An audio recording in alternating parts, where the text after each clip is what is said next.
श्रीगुरुभ्यो नमः। हरिः ओम्। जयति हरिरचिन्त्यः सर्वदेवैकवन्द्यः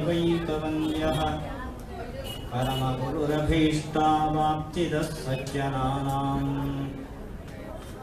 निखिलगुणगणार्णो नित्यनिर्मुक्तदोषः सरसिजनयनोऽसौ श्रीपतिं मानदो नः। अभ्रमं भङ्गरहितम् अजडं विमलं सदा आनन्दतीर्थमतुलं भजे तापत्रयापहम्।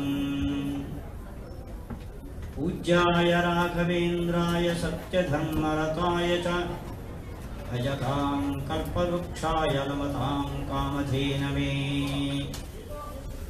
आपादमौलिपर्यन्तं गुरूणाम् आकृतिं स्मरेत् तेन विघ्नाः प्रणश्यन्ति सिद्ध्यन्ति च मनोरथाः। ಶ್ರೀಗುರುಭ್ಯೋ ನಮಃ. ರಾಘವೇಂದ್ರ ಸ್ವಾಮಿಗಳ ಆರಾಧನೆ ಬಂತು ಅಂದರೆ ಅವರ ಮತವನ್ನು ಅನುಸರಿಸುವ ನಮಗೆ ನಿಮಗೆ ಮಾತ್ರ ಅಲ್ಲ, ಇಡೀ ಆಸ್ತಿಕ ಸಮಾಜಕ್ಕೆ ಒಂದು ಹಬ್ಬದ ಉತ್ಸಾಹ ನಾವು ಕಾಣ್ತೇವೆ. ಶ್ರೀ ಮಧ್ವಮತ ದುಗ್ಧಾಬ್ಧಿ ಚಂದ್ರ ಅಂತ ರಾಯರನ್ನು ಅಪ್ಪಣ್ಣಾಚಾರ್ಯರು ಪ್ರಶಂಸೆ ಮಾಡಿದ್ದಾರೆ. ಮಧ್ವ ಸಿದ್ಧಾಂತವೆಂಬ ಸಮುದ್ರಕ್ಕೆ ಚಂದ್ರನಂತೆ ಇರುವವರು ರಾಘವೇಂದ್ರ ಸ್ವಾಮಿಗಳು. ಚಂದ್ರ ಸೂರ್ಯನ ಪ್ರಖರವಾದ ತಾಪವನ್ನು ತನ್ನ ಮೈಮೇಲೆ ಹಾಕೊಂಡು ಅದನ್ನು ತಂಪು ಮಾಡಿ ಜನಕ್ಕೆ ಆಹ್ಲಾದಕರವಾಗುವಂತೆ ನೀಡುವವನು. ಶ್ರೀ ರಾಘವೇಂದ್ರ ಸ್ವಾಮಿಗಳು ಆಚಾರ್ಯರ ಸರ್ವಮೂಲ ಗ್ರಂಥಗಳಿಗೆ ಶ್ರೀಮದ್ ಟೀಕಾಕೃತ್ಪಾದರ ಮತ ವಿಮರ್ಶಾಪೂರ್ವಕವಾದ ವಿವರಣೆ, ಚಂದ್ರಿಕಾಚಾರ್ಯರ ವಿಮರ್ಶಾ ಗ್ರಂಥಗಳು, ಇಂಥ ಪ್ರಖರ ವಿಚಾರಗಳಿಂದ ಕೂಡಿದ ಸೂರ್ಯನ ಬಿಸಿಲು ರಾಯರೆಂಬ ಚಂದ್ರನ ಮೇಲೆ ಬಿದ್ದು ತಂಪಾಗಿ ಗೀತಾವಿವೃತಿ, ಉಪನಿಷತ್ ಖಂಡಾರ್ಥ, ಅದರಂತೆಯೇ ಸೂತ್ರಗಳಿಗೆ ಅವರು ಬರೆದಿರುವ ನ್ಯಾಯಮುಕ್ತಾವಲಿ ಮುಂತಾದ ಗ್ರಂಥಗಳ ಮೂಲಕ ಆಚಾರ್ಯರ ಸಿದ್ಧಾಂತ ಎಲ್ಲರಿಗೂ ಮುಟ್ಟುವಂತೆ ಸರಳವಾಗಿ ಸಂಗ್ರಹ ಮಾಡುವ ಒಂದು ಕೆಲಸ ರಾಯರಿಂದ ನಡೆದಿರೋದರಿಂದ ಚಂದ್ರನಂತೆ ಸೂರ್ಯನ ಕಿರಣಗಳನ್ನು ತಂಪು ಮಾಡಿಕೊಟ್ಟವರು ರಾಘವೇಂದ್ರ ಸ್ವಾಮಿಗಳು ಅನ್ನೋ ಅರ್ಥದಲ್ಲಿ ದುಗ್ಧ ಅಬ್ಧಿ ಚಂದ್ರ ಅಂತ ಅವರನ್ನು ಅಪ್ಪಣ್ಣಾಚಾರ್ಯರು ಕರೆದಿದ್ದಾರೆ. ರಾಯರು ತಮ್ಮ ಎಲ್ಲ ವ್ಯಾಖ್ಯಾನ ಗ್ರಂಥಗಳಲ್ಲಿ ಮೊದಲು ಹೇಳಿರುವ ಮಾತು ಅಪಿ ಮಂದಕೃತೆ ಸರ್ವ ವಿಷಯಾಚ ಕೃತಿರ್ಮಮ. ನನ್ನ ಎಲ್ಲ ಕೃತಿಗಳು ಮಂದಕೃತೆ, ನಾನು ವಿದ್ವಾಂಸರನ್ನ ದೃಷ್ಟಿಯಲ್ಲಿಟ್ಕೊಂಡು ಬರೆದಿಲ್ಲ. ಅದಕ್ಕೆ ಟೀಕಾಕೃತ್ಪಾದರಿದ್ದಾರೆ, ವ್ಯಾಸತೀರ್ಥರಿದ್ದಾರೆ. ಅವರು ಬರೆದಿರುವ ಬೇಕಾದಷ್ಟು ಅರಗಿಸಿಕೊಳ್ಳಲಾದಷ್ಟು ಓದಿ ಮುಗಿಯದಷ್ಟು ಆಳವಾದ ವಿಚಾರಗಳು ಅವರ ಗ್ರಂಥಗಳಿದೆ. ನಾನು ಮಂದಕೃತೆ, ಸಾಮಾನ್ಯ ಜನಕ್ಕೆ ಆಚಾರ್ಯರ ಸಿದ್ಧಾಂತ ಮುಟ್ಟುವಂತೆ ವ್ಯಾಖ್ಯಾನವನ್ನು, ವಿವರಣೆಯನ್ನು, ಸಂಗ್ರಹವನ್ನು ಮಾಡಿದ್ದೇನೆ. ಇದು ರಾಯರು ಸಾಮಾನ್ಯ ಜನರ ಮೇಲೆ ತೋರಿದ ಕರುಣೆ. ನಾವು ಅವರ ಸೇವೆ ಮಾಡಿದಾಗ, ಪ್ರದಕ್ಷಿಣೆ ನಮಸ್ಕಾರಗಳನ್ನು ಮಾಡಿದಾಗ, ನಮ್ಮ ದುಃಖಕ್ಕೆ ಸ್ಪಂದಿಸಿ ನಮಗೆ ಇಷ್ಟಾರ್ಥವನ್ನು ಕೊಡೋದು ಅವರ ಕರುಣೆ ಹೇಗೋ, ಮತ್ತು ಸಿದ್ಧಾಂತವರನ್ನು, ಆಚಾರ್ಯರ ಸಿದ್ಧಾಂತವನ್ನು ಓದಬೇಕು ಅಂತ ಜಿಜ್ಞಾಸೆಯಿಂದ ಬಂದಾಗ, ಚಂದ್ರಿಕಾ, ನ್ಯಾಯಸುಧಾದಂಥ ಗ್ರಂಥಗಳು ಓದಕ್ಕೆ ನಮ್ಮ ಕಡೆಯಿಂದ ಸಾಧ್ಯ ಆಗದೇ ಇದ್ದಾಗ ಇಲ್ಲಿ ಬನ್ನಿ, ಆಚಾರ್ಯರ ಸಿದ್ಧಾಂತದ ರುಚಿ ಇಲ್ಲಿದೆ ಅಂತ ನಮ್ಮ ಮೇಲೆ ಕರುಣೆ ತೋರಿ ಅಷ್ಟು ದೊಡ್ಡ ಘನ ವಿದ್ವಾಂಸರು ರಾಯರಾಗಿದ್ದರೂ ಸಾಮಾನ್ಯ ಜನಕ್ಕೋಸ್ಕರ ಅವರು ಕೆಳಗೆ ಬಂದು ನಮ್ಮ ಸ್ತರಕ್ಕೆ ಬಂದು ಗ್ರಂಥವನ್ನು ರಚಿಸಿಕೊಟ್ರು ನೋಡ್ರಿ. ಅದು ರಾಯರ ಕೃಪೆ. ಸಾಮಾನ್ಯ ಜನರಿಗೆ ಬೇಕಾದ ಅಭೀಷ್ಟವನ್ನು ಕೊಡೋದು ಎಷ್ಟು ದೊಡ್ಡ ಕೃಪೆನೋ, ಒಬ್ಬ ಘನ ವಿದ್ವತ್ತೆಯನ್ನು ಪಡೆದು ಸಾಮಾನ್ಯ ಜನರನ್ನು ದೃಷ್ಟಿಯಲ್ಲಿಟ್ಟುಕೊಂಡು ತಾನು ವಿದ್ವಾಂಸರು ಅಂತ ಎಲ್ಲಿ ತೋರಿಸಿಕೊಳ್ಳದಂತೆ ಸಾಮಾನ್ಯ ಜನರಿಗೆ ಬೇಕಾದ ಕೃತಿಯನ್ನು ರಚಿಸಿಕೊಟ್ಟಿದ್ದಾರಲ್ಲ, ಇದು ರಾಯರ ಮತ್ತೊಂದು ಕೃಪೆ, ಜಿಜ್ಞಾಸುಗಳ ಮೇಲಿರುವ ಕೃಪೆ. ಅಂತಹ ರಾಯರ ಆರಾಧನೆಯನ್ನು ವಿಶಿಷ್ಟ ರೀತಿಯಲ್ಲಿ ಮಾಡೆಲ್ ಹೌಸ್ ರಾಘವೇಂದ್ರ ಮಠ ಗುರುರಾಜ ಅಸೋಸಿಯೇಷನ್ ತುಂಬ ಆದರ್ಶವಾಗಿ ಅನೇಕ ವರ್ಷಗಳಿಂದ ನಡೆಸಿಕೊಂಡು ಬರ್ತಾ ಇದೆ. ಒಂದು ಕಡೆ ರಾಯರಿಗೆ ಪ್ರಿಯವಾದ ವಿದ್ವಾಂಸರ ಪ್ರವಚನ. ಸಾಧಾರಣ ರಾಯರ ಆರಾಧನೆಯ ಸಮಯದಲ್ಲಿ ಉಳಿದೆಲ್ಲ ಕಾರ್ಯಕ್ರಮಕ್ಕೆ ಪ್ರಾಶಸ್ತ್ಯ ಇರುತ್ತದೆ. 3 ದಿವಸ ಆರಾಧನಾ ಪ್ರಯುಕ್ತ ವಿದ್ವಾಂಸರ ಉಪನ್ಯಾಸವನ್ನು ನಡೆಸಲಾಗುವುದಿಲ್ಲ ಅಂತ ಬೋರ್ಡ್ ಬರುತ್ತೆ. ಆದರೆ 3 ದಿವಸ ಅಲ್ಲ, 7 ದಿವಸ ರಾಯರ ಆರಾಧನಾ ಪ್ರಯುಕ್ತವಾಗಿಯೇ ವಿಶಿಷ್ಟವಾದ ಉಪನ್ಯಾಸವನ್ನು ಏರ್ಪಡಿಸುವ ಮೂಲಕ ಆರಾಧನೆ.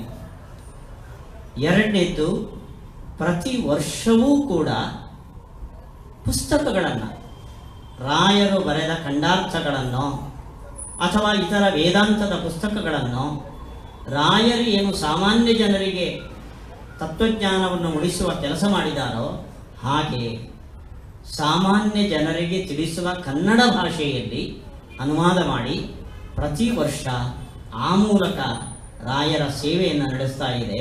ಇದು 2ನೇ ಆರಾಧನೆ. ಇದಲ್ಲದೆ ಪ್ರಾಯ ಆರಾಧನೆಯ ಸಮಯದಲ್ಲಿ ಇನ್ನೆಲ್ಲೂ ನಡೆಯೋದಿಲ್ಲ ಅಂತ ನಾನು ಅಂದ್ಕೊಳ್ತೇನೆ. ಕಳೆದ ವರ್ಷ, ಅದರ ಹಿಂದಿನ ವರ್ಷ ದ್ವೈತಾದ್ವೈತದ ಚರ್ಚೆ ಚಂದ್ರಿಕಾ ಗ್ರಂಥದ ಮೇಲೆ ವಾಕ್ಯಾರ್ಥಗೋಷ್ಠಿ. ಪ್ರಾಯ ಆರಾಧನೆಯ ಕಾಲದಲ್ಲಿ ಇನ್ನೆಲ್ಲೂ ನಡೆದಿರುವ ಇತಿಹಾಸ ಇತ್ತೀಚೆಗೆ ಇಲ್ಲ. ಅಂಥ ಒಂದು ದೊಡ್ಡ ಕೆಲಸವನ್ನು ನಡೆಸುವ ಮೂಲಕ ಈ ರೀತಿಯ ಆರಾಧನೆ. ಮತ್ತೆ ವೃಂದಾವನದ ಮೂಲಕ ರಾಯರ ಹಸ್ತೋದಕ, ಅಲಂಕಾರ, ಪಂಚಾಮೃತ ಇವುಗಳ ಮೂಲಕ ರಾಯರ ಆರಾಧನೆ. ಅದಕ್ಕಿಂತಲೂ ದೊಡ್ಡ ಆರಾಧನೆ ಈ 3 ದಿವಸಗಳಲ್ಲಿ ಅನ್ನ ಸಂತರ್ಪಣೆ ಬೃಹತ್ ಪ್ರಮಾಣದಲ್ಲಿ ನಡೆಸ್ತಾ ವ್ಯವಸ್ಥಿತವಾಗಿ ಮಾಡುತ್ತಾ ಈ 5 ವಿಧದಿಂದ ರಾಯರಿಗೆ ಒಪ್ಪುವ, ಮನಸ್ಸಿಗೆ ಮುದ ಕೊಡುವ ಆರಾಧನೆಯನ್ನು ಸಾರ್ಥಕವಾಗಿ ಮಾಡೆಲ್ ಹೌಸ್ ರಾಯರ ಮಠ ನಡೆಸಿಕೊಂಡು ಬರ್ತಾ ಇದೆಯಲ್ಲ, ಇದು ರಾಯರ ವಿಶೇಷ ಪ್ರೇರಣೆ ಅಂತ ನಾನು ಅಂದ್ಕೊಳ್ತೇನೆ. ಒಂದು ಇವತ್ತಿನ ಉದ್ಘಾಟನಾ ಸತ್ರದಲ್ಲಿ ಮುಗಿದಾಗ ಒಂದು ಚಿಕ್ಕ ಅವಘಟ ನಡೆಯಿತು. ಸಮಿತಿಯ ಸದಸ್ಯರಲ್ಲಿ ಒಬ್ಬರು ಬಿದ್ದರು, ತಲೆಗೆ ಸ್ವಲ್ಪ ಏಟಾಯಿತು. ಉದ್ಘಾಟನಾ ಸತ್ರದಲ್ಲಿ ಇದು ನಡೆಯಿತು, ಏನು ಅಪಶಕನವೋ ಅಂತ ಸಂದೇಹ ಬೇಡ. ಕಮಿಟಿಯವರಿಗೆ ಸ್ವಲ್ಪ ಮನಸ್ಸಿಗೆ ಕಸಿವಿಸಿಯಾಗುವ ಸಂದರ್ಭ.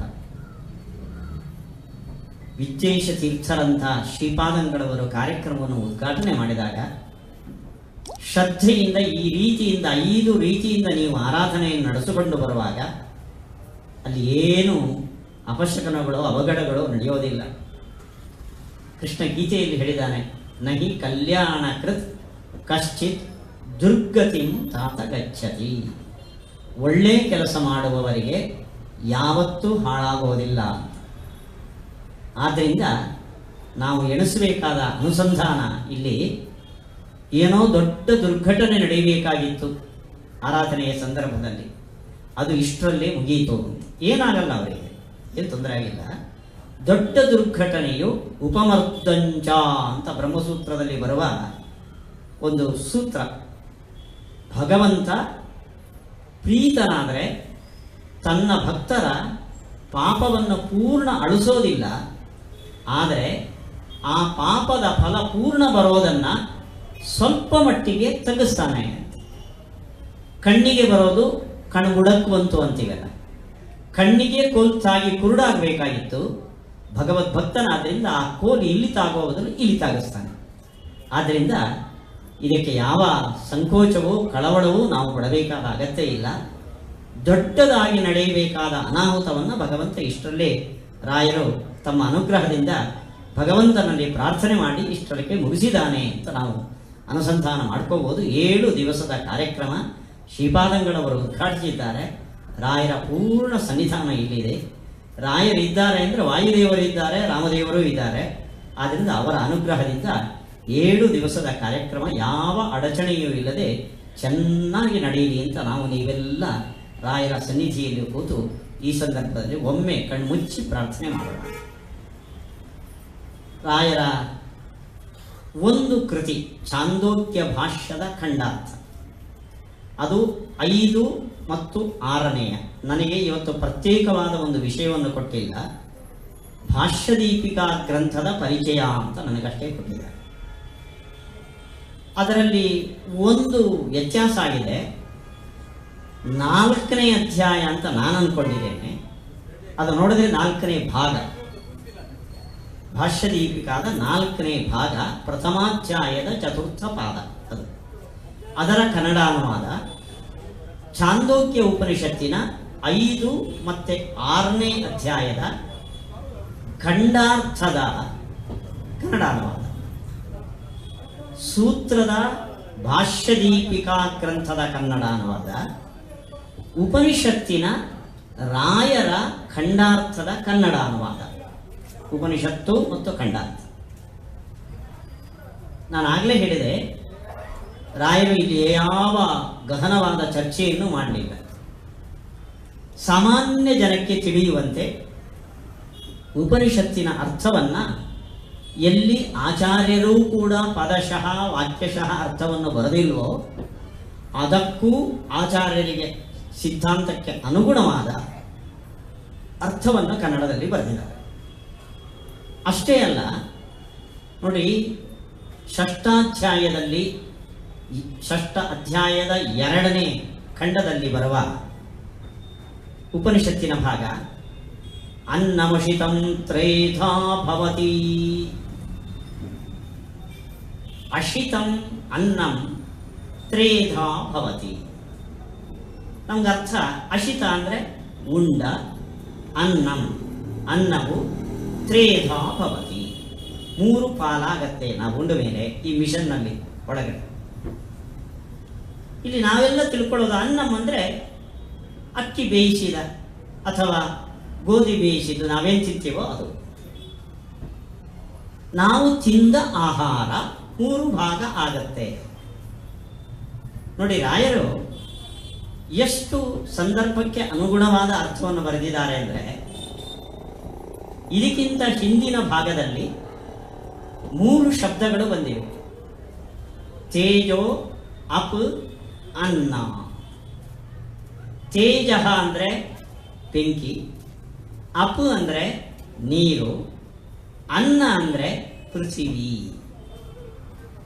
ಪಂಚಭೂತಗಳಲ್ಲಿ 3: ಪೃಥಿವಿ, ಅಪು, ತೇಜಸ್.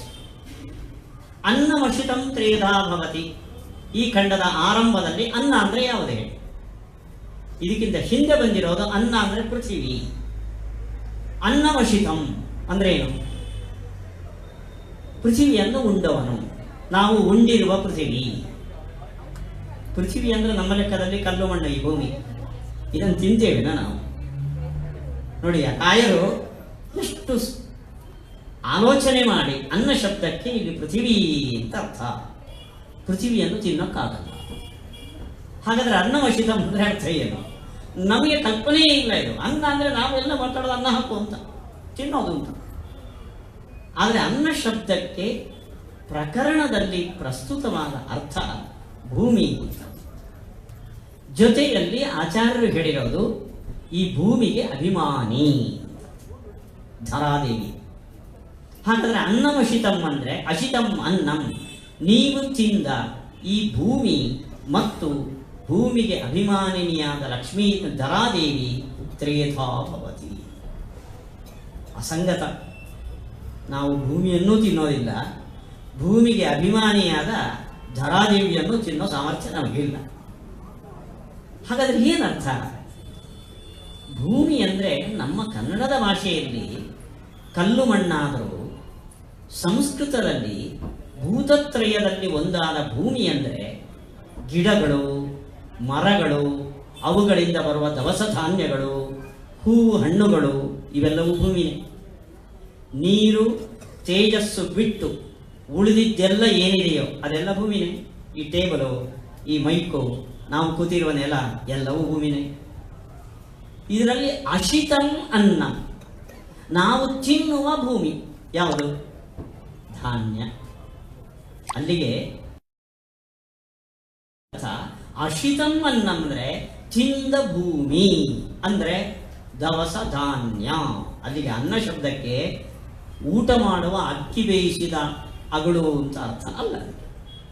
ತಿನ್ನುವ ಅನ್ನ ಅಂದ್ರೆ ಅರ್ಥಾತ್ ನಾವು ತಿನ್ನುವ ಧಾನ್ಯ ಪದಾರ್ಥಗಳು, ಫಲ, ಇವೆಲ್ಲವೂ. ಎಲೆ, ಫಲ. ನಿಮಗೆ ಜ್ವರಕ್ಕೆ ಕೊಡೋ ಇಂಜೆಕ್ಷನ್ ಅನ್ನ BP ಇಂಜೆಕ್ಷನ್ ಕೊಟ್ಬಿಟ್ರೆ ಅವನು, ಅಲ್ಲಿಗೆ ಡಾಕ್ಟ್ರೇನೋ ಫೇಮಸ್ಸು, ಆದರೆ ಅವನ ಬುದ್ಧಿ ವ್ಯತ್ಯಾಸ ಆಗಬಾರದು. ಆದ್ದರಿಂದ ಡಾಕ್ಟ್ರೂ ಒಳ್ಳೆಯವನಾಗಿರಬೇಕು, ಅವನ ಮನಸ್ಸಿಗೆ ಒಳ್ಳೆ ಪ್ರೇರಣೆಯನ್ನು ಭಗವಂತ ಕೊಡಬೇಕು. ಒಂದು ಜಡ, ಒಂದು ಚೇತನ, ಇವೆರಡು ಸೇರಿದ್ರೆ ಈ ಪ್ರಪಂಚ ಪರಿಣಾಮಕಾರಿಯಾಗಿ ನಮ್ಮ ಮೇಲೆ ಪ್ರಭಾವವನ್ನು ಬೀಳಬಹುದು. ಇದು ಉಪನಿಷತ್ತಿನ ಚಿಂತನೆ.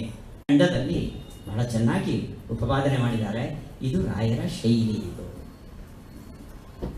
ಇದರಂತೆ ಭಾಷ್ಯದೀಪಿಕಾ ಶ್ರೀಮದ್ ವ್ಯಾಸರಾಜ ಪರಂಪರೆಯಲ್ಲಿ ಬಂದ ಯತಿಗಳು, ಜಗನ್ನಾಥ ಯತಿಗಳು, ಅವರು ಬರೆದಿರುವ ಒಂದು ಅಮೂಲ್ಯವಾದ ಗ್ರಂಥ ಭಾಷ್ಯದೀಪಿಕಾ. ಭಾಷ್ಯ ಅಂದರೆ ಆಚಾರ್ಯರು ಬರೆದ ಬ್ರಹ್ಮಸೂತ್ರ ಭಾಷ್ಯ. ಅದರ ದೀಪಿಕಾ, ದೀಪ ಅಂದರೆ ದೊಡ್ಡ ದೀಪ, ದೀಪಿಕಾ ಅಂದರೆ ಪುಟ್ಟ ದೀಪ. ಆ ಹೆಸರಿನಲ್ಲೇ ಒಂದು ವಿನಯ ಅಡಗಿದೆ. ಭಾಷ್ಯಂಚ ಅತ್ಯರ್ಥ ವಿಸ್ತರಂತ.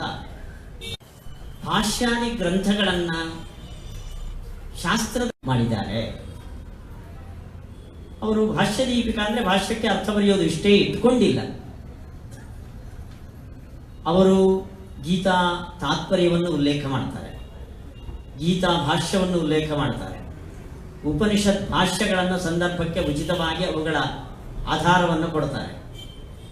ಅದರ ಜೊತೆ ಸೂತ್ರ ಭಾಷ್ಯಕ್ಕೆ ಜಯತೀರ್ಥರ ಟೀಕೆ ಏನಿದೆಯೋ ಅದಕ್ಕೆ ಟಿಪ್ಪಣಿಗಳು. ಅದು ಯಾರು ಸೂತ್ರ ಭಾಷ್ಯಕ್ಕೆ ಅಪೂರ್ವವಾದ ಅರ್ಥವನ್ನು ಉಲ್ಲೇಖವನ್ನು ಓದೋಕ್ಕಾಗಲಿಲ್ಲ ಅಂದರೆ ಪಾಪ ಅವರು ಎಷ್ಟು ಕಾಳಜಿಯಿಂದ ಆ ಗ್ರಂಥವನ್ನು ಬರೆದಿಟ್ಟಿದ್ದಾರೆ, ಅದೆಲ್ಲ ವ್ಯರ್ಥ ಮಾಡಿದಂತೆ ನಾವು. ಆದ್ದರಿಂದ ಸೂತ್ರ ಭಾಷ್ಯದ ಅಧ್ಯಯನಕ್ಕೆ ದಾರಿ ತೋರುವ ಒಂದು ಅನಿವಾರ್ಯವಾದ ಕೃತಿ ಅದು ಭಾಷ್ಯದೀಪಿಕಾ. ಇಲ್ಲಿ 2-3 ಅಂಶಗಳನ್ನು ನಾನು ಉಲ್ಲೇಖ ಮಾಡ್ತೀನಿ ಭಾಷ್ಯದೀಪಿಕಾದ ವೈಶಿಷ್ಟ್ಯಕ್ಕೆ. ಒಂದು, ಸೂತ್ರದಲ್ಲಿ ಪಾಠಭೇದವನ್ನು ಗುರುಸ್ತಾರೆ. 4ನೇ ಅಧ್ಯಾಯದ 2ನೇ ಪಾದದಲ್ಲಿ ಬರುವ ಒಂದು ಸೂತ್ರ, ತದಪೀತೇಹೇ. ನೋಡಿ, ಇದು ಪ್ರಳಯದ ಅಂದ್ರೆ ಕಲ್ಪ ಪ್ರಳಯ, ದಿನ ಮಹಾಕಲ್ಪ, ಬ್ರಹ್ಮದೇವರ ಪರ ಎಂಬ ಆಯುಷ್ಯ ಮುಗಿದ ಮೇಲೆ ಅವರ ಜೊತೆ ಜೀವರೆಲ್ಲ, ಸಜ್ಜೀವರೆಲ್ಲ ಮೋಕ್ಷಕ್ಕೆ ಹೋಗುವಂಥ ಮಹಾಪ್ರಳಯ. ಅಲ್ಲಿ ಮುಕ್ತಿಯೋಗ್ಯ ಜೀವರೆಲ್ಲ ತಾವು ದೇಹದಿಂದ ಉತ್ಕ್ರಮಣವನ್ನು ಹೊಂದಿ ಅರ್ಚಿರಾಜ ಮಾರ್ಗದಿಂದ ಬ್ರಹ್ಮಲೋಕಕ್ಕೆ ಹೋಗಿ ಬ್ರಹ್ಮದೇವರ ಜೊತೆಯಲ್ಲಿ ವಿರಜಾಸ್ನಾನ ಮಾಡಿ ಭಗವಂತ ಲಕ್ಷ್ಮೀದೇವಿಯಲ್ಲಿ ಹೋಗಿ ಬ್ರಹ್ಮನ ಉದರವನ್ನು, ಪರಮಾತ್ಮನ ಉದರ ಸೇರ್ತಾರೆ. ಅಮುಕ್ತರಾಗುವವರು, ಅಮುಕ್ತ ಜೀವಿಗಳು ಲಕ್ಷ್ಮೀದೇವಿಯನ್ನು ಹೊಂದುತ್ತಾರೆ. ಲಕ್ಷ್ಮೀದೇವಿಗೆ ಯಾರು ಸೇರ್ಕೊಳ್ತಾರ ಅವಳಲ್ಲಿ ಅವರು ತಿರುಗಿ ಬರ್ತಾರೆ ಅಂತ. ಈ ಪ್ರಾಣದೇವರು ತದಪೀತೇಹಿ ಲಕ್ಷ್ಮೀದೇವಿಯಲ್ಲಿ ಸೇರ್ಕೊಳ್ತಾರೆ. ಯಾಕೆ ನೋಡ್ರಿ, ಆವತ್ತಿನ ಕಾಲದಲ್ಲಿ ಮೋಡಿ ಅಕ್ಷರ ಅವರ ಕಾಲದಲ್ಲಿ 300 ವರ್ಷಗಳ ಸಾಧಾರಣ, ಅವರು 18ನೇ ಶತಮಾನ ಅಂದ್ರೆ ಇವತ್ತು 21ನೇ ಶತಮಾನದಲ್ಲಿ ಇದ್ದೇವೆ, ಅಷ್ಟು ಹಿಂದಿನವರು. ಅವರು ತದಪೀತೇಹೆ ಅನ್ನೋದರ ಬದಲು ತದಾಪೀತೇಹೆ ಅಂತ ಪಾಠ ತಗೊಂಡಿದ್ದಾರೆ. ಅಪೀತಿ, ಆಪೀತಿ, ಈ 2 ಶಬ್ದಗಳು ನಮಗೆ ಹೊಸತು. ನೋಡಿ, ಉಪನಿಷತ್ತಲ್ಲಿ ಇದು ಬಂದಿದೆ, ಸ್ವಂ ಹ್ಯಪೀತೋ ಭವತಿ ಅಂತ. ಅಲ್ಲಲ್ಲಿ ಇಂಥ ರಾಯರ ಮಠಗಳಲ್ಲಿ ಶಾಸ್ತ್ರ ಪಾಠಗಳು ನಡೆಯುತ್ತವೆ. ಅಲ್ಲಿ ಟೀಕೆ ಟಿಪ್ಪಣಿ ಎಲ್ಲ ಇಟ್ಕೊಂಡ್ರೆ ಅವರೆಲ್ಲ ವಯಸ್ಸಾದವರು, ಒಂದು ಗ್ರಂಥ ಆಗೋಷ್ಟರಲ್ಲಿ ಅವರಿಗೆ ಬರುವ ಸಾಮರ್ಥ್ಯ ಇಲ್ಲ, ಅಲ್ಲೇ ಮುಗಿದ ಹೋಗೋದು. ಅದಕ್ಕೆ ಇವತ್ತಿನ ಟ್ರೆಂಡ್ ಹೇಗಿದೆ ಅಂದರೆ ಸರ್ವಮೂಲ ಪಾಠ. ಆಚಾರ್ಯರ ಗ್ರಂಥ ಏನಿದೆ, ಟೀಕೆ ಟಿಪ್ಪಣಿ ಎಲ್ಲ ಇಲ್ಲ, ಆಚಾರ್ಯರ ಗ್ರಂಥ ಎಷ್ಟೋ ಅಷ್ಟೇ ಪಾಠ ಮಾಡ್ಕೊಂಡು ಹೋಗ್ಬೋದು. ಒಳ್ಳೆಯದೇ ಇದು, ಏನೂ ಇಲ್ಲ ಅನ್ನೋದಕ್ಕಿಂತ ಇಷ್ಟ ಆದ್ರೆ ಇದೆಯಲ್ಲ. ಅಲ್ಲಿ ಓದುವ ಜಿಜ್ಞಾಸುಗಳಿಗೆ ಟೀಕೆ ಟಿಪ್ಪಣಿಗಳ ಪರಿಚಯ ಇಲ್ಲದಿದ್ದರೂ ಕೂಡ ಹೇಳುವವರಿಗೆ ಬೇಕಾಗತ್ತೆ. ಟೀಕೆ ಟಿಪ್ಪಣಿ ಇಲ್ಲದೆ ಆಚಾರ್ಯರ ಭಾಷ್ಯವನ್ನು ಹೇಳೋಕ್ಕೆ ಬರೋದಿಲ್ಲ. ಅದಕ್ಕೆ ಆಚಾರ್ಯರ ಸೂತ್ರ ಭಾಷ್ಯಕ್ಕೆ ಸರ್ವಮೂಲ ಪಾಠ ಕೇಳುವವರೆಗೆ ತುಂಬ ಅನುಕೂಲವಾದ ಒಂದು ಗ್ರಂಥ ಭಾಷ್ಯ ದೀಪಿಕಾ. ಅವರು ಜಯತೀರ್ಥರ ಟೀಕೆಗೆ ಅರ್ಥವನ್ನು ಬರೆಯೋದಿಲ್ಲ, ಟೀಕೆಯ ವಿಷಯಗಳನ್ನೆಲ್ಲ ಚರ್ಚೆ ಮಾಡೋದಿಲ್ಲ. ಅವರು ನಿಮ್ಮ ಭಾಷ್ಯಕ್ಕೆ ಎಷ್ಟು ಅರ್ಥ ಆಗಬೇಕು, ರಾಯರ ಶೈಲಿ ಅದು. ಉಪನಿಷತ್ತಿಗೆ ಎಷ್ಟು ಅರ್ಥ ಬೇಕು ಅಷ್ಟನ್ನು ಮಾತ್ರ ಖಂಡಾರ್ಥದಲ್ಲಿ ಹೇಳ್ಕೊಂಡು ಹೇಗೆ ಹೋಗ್ತಾರೋ, ಭಾಷ್ಯ ಹೇಗೆ ಅರ್ಥ ಆಗಬೇಕು ಅಷ್ಟನ್ನು ಮಾತ್ರ ಹೇಳ್ಕೊಂಡು ಹೋಗ್ತಾರೆ. ಅಂದ ಸರ್ವಮೂಲ ಪಾಠದಲ್ಲಿ ಗಾಂಗ ಮಂಗಲ ತರಂಗ ಭಂಗದ ಅಂತ ನಾವು ಕೊಂಡಾಡುವ ಆಚಾರ್ಯರ ಭಾಷ್ಯವನ್ನು ಪಾಠ ಹೇಳಲಿಕ್ಕೆ ಅತ್ಯಂತ ಅನುಕೂಲವಾದ ಒಂದು ಗ್ರಂಥ ಅದು ಭಾಷ್ಯದೀಪಿಕಾ ಗ್ರಂಥ. ಅದಿದ್ದರೆ ಸಾಕು, ನಾವು ಆಚಾರ್ಯರ ಭಾಷ್ಯಕ್ಕೆ ಸಂಬಂಧಪಟ್ಟ ಎಲ್ಲ ಗ್ರಂಥಗಳನ್ನೂ ತಿಳ್ಕೊಂಡಂತೆ, ಆಚಾರ್ಯರ ಭಾಷ್ಯವನ್ನು ಸ್ಪಷ್ಟವಾಗಿ ಅರಿತುಕೊಂಡಂತೆ. ಅಷ್ಟು ದೊಡ್ಡ ಕೆಲಸವನ್ನು ಭಾಷ್ಯದೀಪಿಕಾಕಾರರು ಜಗನ್ನಾಥ ಯತಿಗಳು ಮಾಡಿದ್ದಾರೆ. ಅವರು ಭಾಷ್ಯದೀಪಿಕಾ ಅಂದರೆ ಭಾಷ್ಯಕ್ಕೆ ಅರ್ಥ ಬರೆಯೋದು ಇಷ್ಟೇ ಇಟ್ಕೊಂಡಿಲ್ಲ. ಅವರು ಗೀತಾ ತಾತ್ಪರ್ಯವನ್ನು ಉಲ್ಲೇಖ ಮಾಡ್ತಾರೆ, ಗೀತಾ ಭಾಷ್ಯವನ್ನು ಉಲ್ಲೇಖ ಮಾಡ್ತಾರೆ, ಉಪನಿಷತ್ ಭಾಷ್ಯಗಳನ್ನು ಸಂದರ್ಭಕ್ಕೆ ಉಚಿತವಾಗಿ ಅವುಗಳ ಆಧಾರವನ್ನು ಕೊಡ್ತಾರೆ. ಅದರ ಜೊತೆ ಸೂತ್ರ ಭಾಷ್ಯಕ್ಕೆ ಜಯತೀರ್ಥರ ಟೀಕೆ ಏನಿದೆಯೋ ಅದಕ್ಕೆ ಟಿಪ್ಪಣಿಗಳು, ಅದು ವಾದಿರಾಜರ ಟಿಪ್ಪಣಿ, ಶ್ರೀನಿವಾಸ ತೀರ್ಥರ ಟಿಪ್ಪಣಿ, ಅವುಗಳ ವಿಶೇಷಾಂಶವನ್ನು ಇಲ್ಲಿ ಉಲ್ಲೇಖ ಮಾಡ್ತಾರೆ. ಅದರ ಜೊತೆಯಲ್ಲಿ ಭಾಷ್ಯಕ್ಕೆ ಆಚಾರ್ಯರ ಸಮಕಾಲದಲ್ಲಿ ಆಚಾರ್ಯರಿಂದ ಭಾಷ್ಯ ಕೇಳಿ ಬರೆದ ಒಂದು ಮಹತ್ವಪೂರ್ಣವಾದ ಗ್ರಂಥ ತತ್ವಪ್ರದೀಪ, ತ್ರಿವಿಕ್ರಮ ಪಂಡಿತಾಚಾರ್ಯರು. ಅವರ ಮೇಲೆ ಮಹಾಗೌರವ ಇವರಿಗೆ. ಎಲ್ಲೆಲ್ಲಿ ತ್ರಿವಿಕ್ರಮ ಪಂಡಿತಾಚಾರ್ಯರು ಸೂತ್ರ ಭಾಷ್ಯಕ್ಕೆ ಅಪೂರ್ವವಾದ ಅರ್ಥವನ್ನು ಉಲ್ಲೇಖ ಮಾಡಿದಾರೋ ಅದನ್ನು ಇಲ್ಲಿ ತೆಗೆದುಕೊಂಡಿದ್ದಾರೆ. ತತ್ವಪ್ರದೀಪೇತು. ಅದರ ಜೊತೆಯಲ್ಲಿ ತ್ರೈವಿಕ್ರಮಾರ್ಯದಾಸರು ಅವರ ಆನಂದಮಾಲಾ ಅಂತ ಇವತ್ತು ಇನ್ನೂ ಪ್ರಕಟ ಆಗಿಲ್ಲ, ಪ್ರಾಯ ಬಹಳ ಅಪೂರ್ವವಾದ ಗ್ರಂಥ. ಆ ಗ್ರಂಥ ಇನ್ನೂ ಇವತ್ತೂ ಮುದ್ರಣ ಆಗಿಲ್ಲ. ಆ ಕಾಲದಲ್ಲಿ ಆ ಹಸ್ತಪ್ರತಿಯನ್ನಿಟ್ಕೊಂಡು ಆನಂದಮಾಲಾದಲ್ಲಿ ಹೀಗೆ ಹೇಳಿದ್ದಾರೆ ಅಂತ. ಅಲ್ಲಿಗೆ ಎಷ್ಟು ವಿಶಾಲವಾದ ಒಂದು ಅಧ್ಯಯನ ನೋಡ್ರಿ ಭಾಷ್ಯದ್ದು.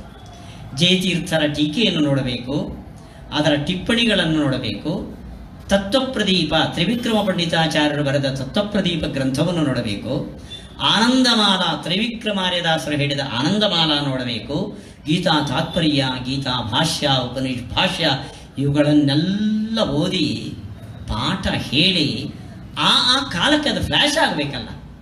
ಫ್ಲ್ಯಾಶ್ ಆಗುವಷ್ಟು ಅದರ ಉಪಸ್ಥಿತಿ ಅವರಲ್ಲಿ ಇದೆ ಅಂತ ಅರ್ಥ. ಇಲ್ಲಿ ಬ್ರಹ್ಮಸೂತ್ರ ಭಾಷ್ಯ ಹೇಳುವಾಗ ಉಪನಿಷತ್ ಭಾಷ್ಯ, ಗೀತಾ ತಾತ್ಪರ್ಯ ಫ್ಲ್ಯಾಶ್ ಆಗಬೇಕಲ್ಲ. ಅಷ್ಟರ ಮಟ್ಟಿಗೆ ಸರ್ವಮೂಲದಲ್ಲಿ ಪ್ರಾವೀಣ್ಯವನ್ನು ಪಾಠ ಹೇಳಿ ಪರಿಣತಿಯನ್ನು ಪಡೆದು ಆ ಅನುಭವದ ಹಿನ್ನೆಲೆಯಲ್ಲಿ ಮೂಡಿ ಬಂದ ಆಚಾರ್ಯರ ಎಲ್ಲ ಸೂತ್ರಕ್ಕೆ ಸಂಬಂಧಪಟ್ಟ ಸಾಹಿತ್ಯದ ಸಂಗ್ರಹ ಅದು ಭಾಷ್ಯದೀಪಿಕಾ. ಬಹಳ ಖುಷಿಯಾಗುತ್ತೆ ಅದು.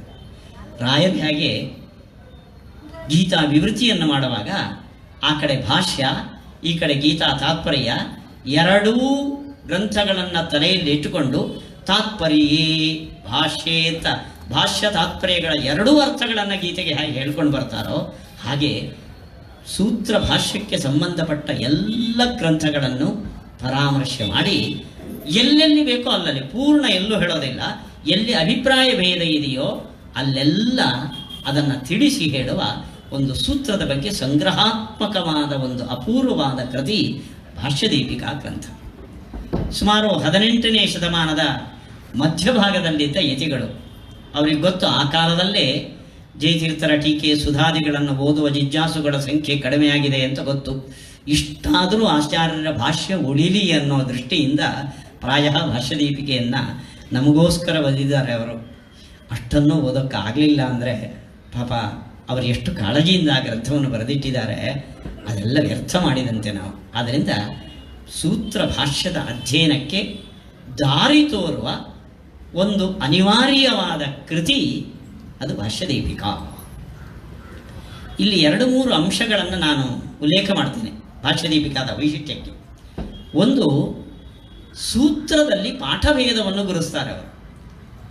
ಬ್ರಹ್ಮಸೂತ್ರದಲ್ಲಿ ಕೆಲವೆಡೆ ನಮ್ಮ ದ್ವೈತ ಭಾಷ್ಯ ರೀತಿಯಿಂದ ದ್ವೈತಾದ್ವೈತ ವಿಶಿಷ್ಟಾದ್ವೈತದ ಕೂಡ ಕೆಲವು ಸೂತ್ರಗಳೇ ಎಕ್ಸ್ಟ್ರಾ ಇದೆ. ಸೂತ್ರದಲ್ಲಿ ಪಾಠಭೇದಗಳಿದೆ, ಪದಚ್ಛೇದಗಳಲ್ಲಿ ವ್ಯತ್ಯಾಸ ಇದೆ. ದ್ವೈತ ಸಿದ್ಧಾಂತದಲ್ಲೇ ಪರಿಗಣಿತವಾದ ಪಾಠಭೇದ ಅಲ್ಪ ಸ್ವಲ್ಪ ಚಿಕ್ಕ ಪುಟ್ಟದು.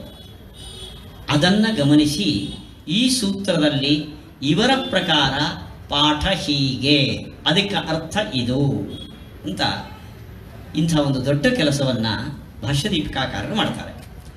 ಇದರಲ್ಲಿ ತದಪೀತೇಹೇ ಸಂಸಾರ ವ್ಯಪದೇಶಾತ್ ಅಂತ 4ನೇ ಅಧ್ಯಾಯದ 2ನೇ ಪಾದದಲ್ಲಿ ಬರುವ ಒಂದು ಸೂತ್ರ. ತದಪೀತೇಹೇ ನೋಡಿ, ಇದು ಪ್ರಳಯದ ಅಂದರೆ ಕಲ್ಪಪ್ರಳಯ, ದಿನಕಲ್ಪ ಅಲ್ಲ, ಮಹಾಕಲ್ಪ. ಬ್ರಹ್ಮದೇವರ ಪರ ಎಂಬ ಆಯುಷ್ಯ ಮುಗಿದ ಮೇಲೆ ಅವರ ಜೊತೆ ಜೀವರೆಲ್ಲ ಸಜ್ಜೀವರೆಲ್ಲ ಮೋಕ್ಷಕ್ಕೆ ಹೋಗುವಂಥ ಮಹಾಪ್ರಳಯ. ಅಲ್ಲಿ ಮುಕ್ತಿಯೋಗ್ಯ ಜೀವರೆಲ್ಲ ತಾವು ದೇಹದಿಂದ ಉತ್ಕ್ರಮಣವನ್ನು ಹೊಂದಿ ಅರ್ಚಿರಾದಿ ಮಾರ್ಗದಿಂದ ಬ್ರಹ್ಮಲೋಕಕ್ಕೆ ಹೋಗಿ ಬ್ರಹ್ಮದೇವರ ಜೊತೆಯಲ್ಲಿ ವಿರಜಾಸ್ಥಾನ ಮಾಡಿ ಭಗವಂತನ ಉದರದಲ್ಲಿ ಪ್ರವೇಶ ಮಾಡ್ತಾರೆ. ಹೀಗೆ ಭಗವಂತನ ಉದರದಲ್ಲಿ ಯಾರು ಪ್ರವೇಶ ಮಾಡ್ತಾರೋ ಅವರು ಮತ್ತೆ ತಿರುಗಿ ಈ ಕಡೆ ಬರೋದಿಲ್ಲ. ಸೃಷ್ಟಿ ಆದ ಮೇಲೆ ವೈಕುಂಠ, ಶ್ವೇತದ್ವೀಪ, ಅನಂತಾಸನಾದಿ ಲೋಕಗಳಿಗೆ, ಮುಕ್ತ ಲೋಕಗಳಿಗೆ ಹೋಗ್ತಾರೆ, ಅವರು ಮುಕ್ತರಾಗ್ತಾರೆ. ಇದು ಮತ್ತೆ ತಿರುಗಿ ಬರದೇ ಇರುವವರ ಒಂದು ಕ್ರಮ. ತಿರುಗಿ ಬರುವವರ ಕ್ರಮವನ್ನು ಇಲ್ಲಿ ಹೇಳಿದ್ದಾರೆ. ತದಪೀತೇಹೇ ಸಂಸಾರ ವ್ಯಪದೇಶಾತ್. ಯಾರು ತಿರುಗಿ ಬರ್ತಾರೋ, ಜೀವರೆಲ್ಲ ಹೋಗಬೇಕು ಅಂತಿಲ್ಲ, ಕೆಲವರು ತಿರುಗಿ ನಿತ್ಯ ಸಂಸಾರಿಗಳು ಈ ಕಡೆ ಬರ್ತವೆ. ಉದಾಹರಣೆಗೆ ಪ್ರಾಣದೇವರು, ಅವರು ಜೀವೋತ್ತಮರಾದರೂ ಕೂಡ ಈ ಬ್ರಹ್ಮಕಲ್ಪದಲ್ಲಿ ಪ್ರಾಣದೇವರು ಮೋಕ್ಷಕ್ಕೆ ಹೋಗೋದಿಲ್ಲ, ಮುಂದಿನ ಬ್ರಹ್ಮಕಲ್ಪದಲ್ಲಿ ಬ್ರಹ್ಮರಾಗಬೇಕು. ಅವರು ಬ್ರಹ್ಮದೇವರ ಮೂಲಕ ಭಗವಂತನ ಉದರ ಪ್ರವೇಶ ಮಾಡೋದಿಲ್ಲ.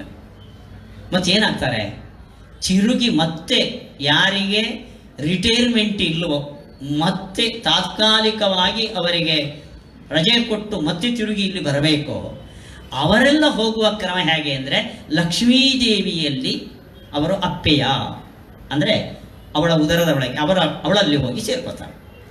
ಅಲ್ಲಿಗೆ ಮುಕ್ತರಾಗುವವರು ಲಕ್ಷ್ಮೀದೇವಿಯಲ್ಲಿ ಹೋಗಿ ಬ್ರಹ್ಮನ ಉದರವನ್ನು, ಪರಮಾತ್ಮನ ಉದರ ಸೇರ್ತಾರೆ. ಅಮುಕ್ತರಾಗುವವರು, ಅಮುಕ್ತ ಜೀವಿಗಳು ಲಕ್ಷ್ಮೀದೇವಿಯನ್ನು ಹೊಂದುತ್ತಾರೆ. ಲಕ್ಷ್ಮೀದೇವಿಗೆ ಯಾರು ಸೇರಿಕೊಳ್ತಾರ ಅವಳಲ್ಲಿ ಅವರು ತಿರುಗಿ ಬರ್ತಾರೆ ಅಂತ ಅರ್ಥ. ಈ ಪ್ರಾಣದೇವರು ತದಪೀತೇಹಿ ಲಕ್ಷ್ಮೀದೇವಿಯಲ್ಲಿ ಸೇರ್ಕೋತಾರೆ. ಯಾಕೆಂದರೆ ಮುಂದಿನ ಕಲ್ಪದಲ್ಲಿ ಲಕ್ಷ್ಮೀ ಪರಮಾತ್ಮರ ಪುತ್ರರಾಗಿ ಬ್ರಹ್ಮನಾಗಿ ಅವರು ಉದಯಿಸಬೇಕು. ಆದ್ದರಿಂದ ಲಕ್ಷ್ಮಿಯ ಉದರದಲ್ಲಿ ಸೇರುತ್ತಾರೆ. ಹಾಗೆ ಯಾರು ಮುಕ್ತರಾಗಲ್ವೋ ನಿತ್ಯ ಸಂಸಾರಿಗಳು ಅವರೆಲ್ಲ ಲಕ್ಷ್ಮಿಯ ಉದರದಲ್ಲಿ ಸೇರ್ತಾರೆ. ಅಲ್ಲಿಗೆ ಲಕ್ಷ್ಮೀ ಪ್ರವೇಶ ಮಾಡುವವರು ರಿಟೈರ್ಡ್ ಅಲ್ಲ, ಮತ್ತೆ ತಿರುಗಿ ಬರ್ತಾರೆ. ಲಕ್ಷ್ಮಿಯಿಂದ ಪರಮಾತ್ಮನ ಒಳಗೆ ಯಾರು ಸೇರ್ತಾರೋ ಅವರೆಲ್ಲ ಮೋಕ್ಷಕ್ಕೆ ಹೋಗ್ತಾರೆ. ಈ ಎರಡರಲ್ಲೂ ಯಾರು ಸೇರಿಕೊಳ್ಳಲ್ವೋ ಅವರು ನಿತ್ಯ ತಮಸ್ಸಿಗೆ ಹೋಗ್ಬಿಡ್ತಾರೆ. ಹೀಗೆ 3 ದಾರಿಗಳಿದೆ. ತಮಸ್ಸಿಗೆ ಹೋಗುವವರು, ಮೋಕ್ಷಕ್ಕೆ ಹೋಗುವವರು, ತಿರುಗಿ ಸೃಷ್ಟಿಯಾಗುವವರು. ತಮಸ್ಸಿಗೆ ಹೋಗೋರು ಲಕ್ಷ್ಮಿಯಲ್ಲೂ ಇಲ್ಲ, ಪರಮಾತ್ಮನೂ ಇಲ್ಲ, ನೇರ ತಮಸ್ಸಿಗೆ. ಮೋಕ್ಷಕ್ಕೆ ಹೋಗುವವರು ಲಕ್ಷ್ಮಿಯ ಮೂಲಕ ಪರಮಾತ್ಮನಲ್ಲಿ ಸೇರಿ ಮೋಕ್ಷಕ್ಕೆ. ತಿರುಗಿ ಬರುವವರು ಲಕ್ಷ್ಮಿಯ ಒಳಗಡೆ ಸೇರಿಕೊಡ್ತಾರೆ. ಇದು ತತ್ ಅಪೀತೇಹಿ, ಲಕ್ಷ್ಮೀದೇವಿಯಲ್ಲಿ ಅವರು ಅಪೀತರಾಗ್ತಾರೆ. ಇಲ್ಲಿ ಅಪೀತೇಹೆ ಅಂತ ನಮ್ಮ ಇವತ್ತೆಲ್ಲ ಸೂತ್ರಗಳನ್ನು ತೆಗೆದು ನೋಡ ಅಪೀತೇಹೆ ಅಂತ ಪಾಠ ಇದೆ. ಜಗನ್ನಾಥ ಯತಿಗಳು ಬರೀತಾರೆ ಆಪೀತೇಹೆ ಇತಿ ತತ್ವ ಪ್ರದೀಪ ಪಾಠ. ನೋಡ್ರಿ, ಆವತ್ತಿನ ಕಾಲದಲ್ಲಿ ಮೋಡಿ ಅಕ್ಷರದಲ್ಲಿ ಪ್ರಿಂಟೆಡ್ ಬುಕ್ಸ್ ಇರಲಿಲ್ಲ ಪ್ರಾಯ ಅವರ ಕಾಲದಲ್ಲಿ. 300 ವರ್ಷಗಳ ಸಾಧಾರಣ ಅವರು 18ನೇ ಶತಮಾನ ಅಂದರೆ ಇವತ್ತು 21ನೇ ಶತಮಾನದಲ್ಲಿ ಇದ್ದೇವೆ, ಅಷ್ಟು ಹಿಂದಿನವರು.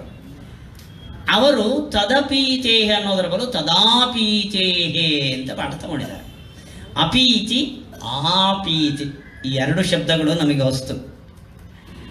ನೋಡಿ, ಉಪನಿಷತ್ತಲ್ಲಿ ಇದು ಬಂದಿದೆ, ಸ್ವಂ ಹ್ಯಪೀತೋ ಭವತಿ ಅಂತ.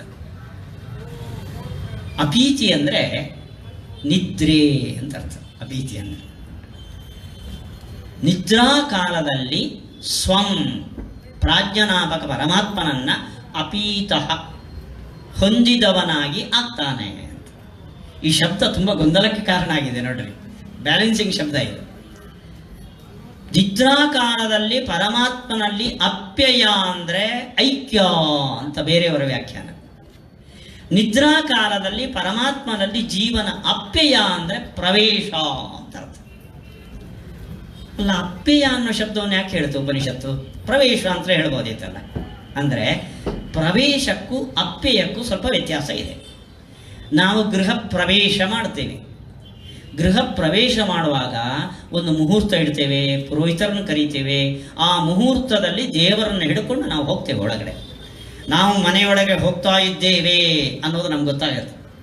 ಇದು ಪ್ರವೇಶ.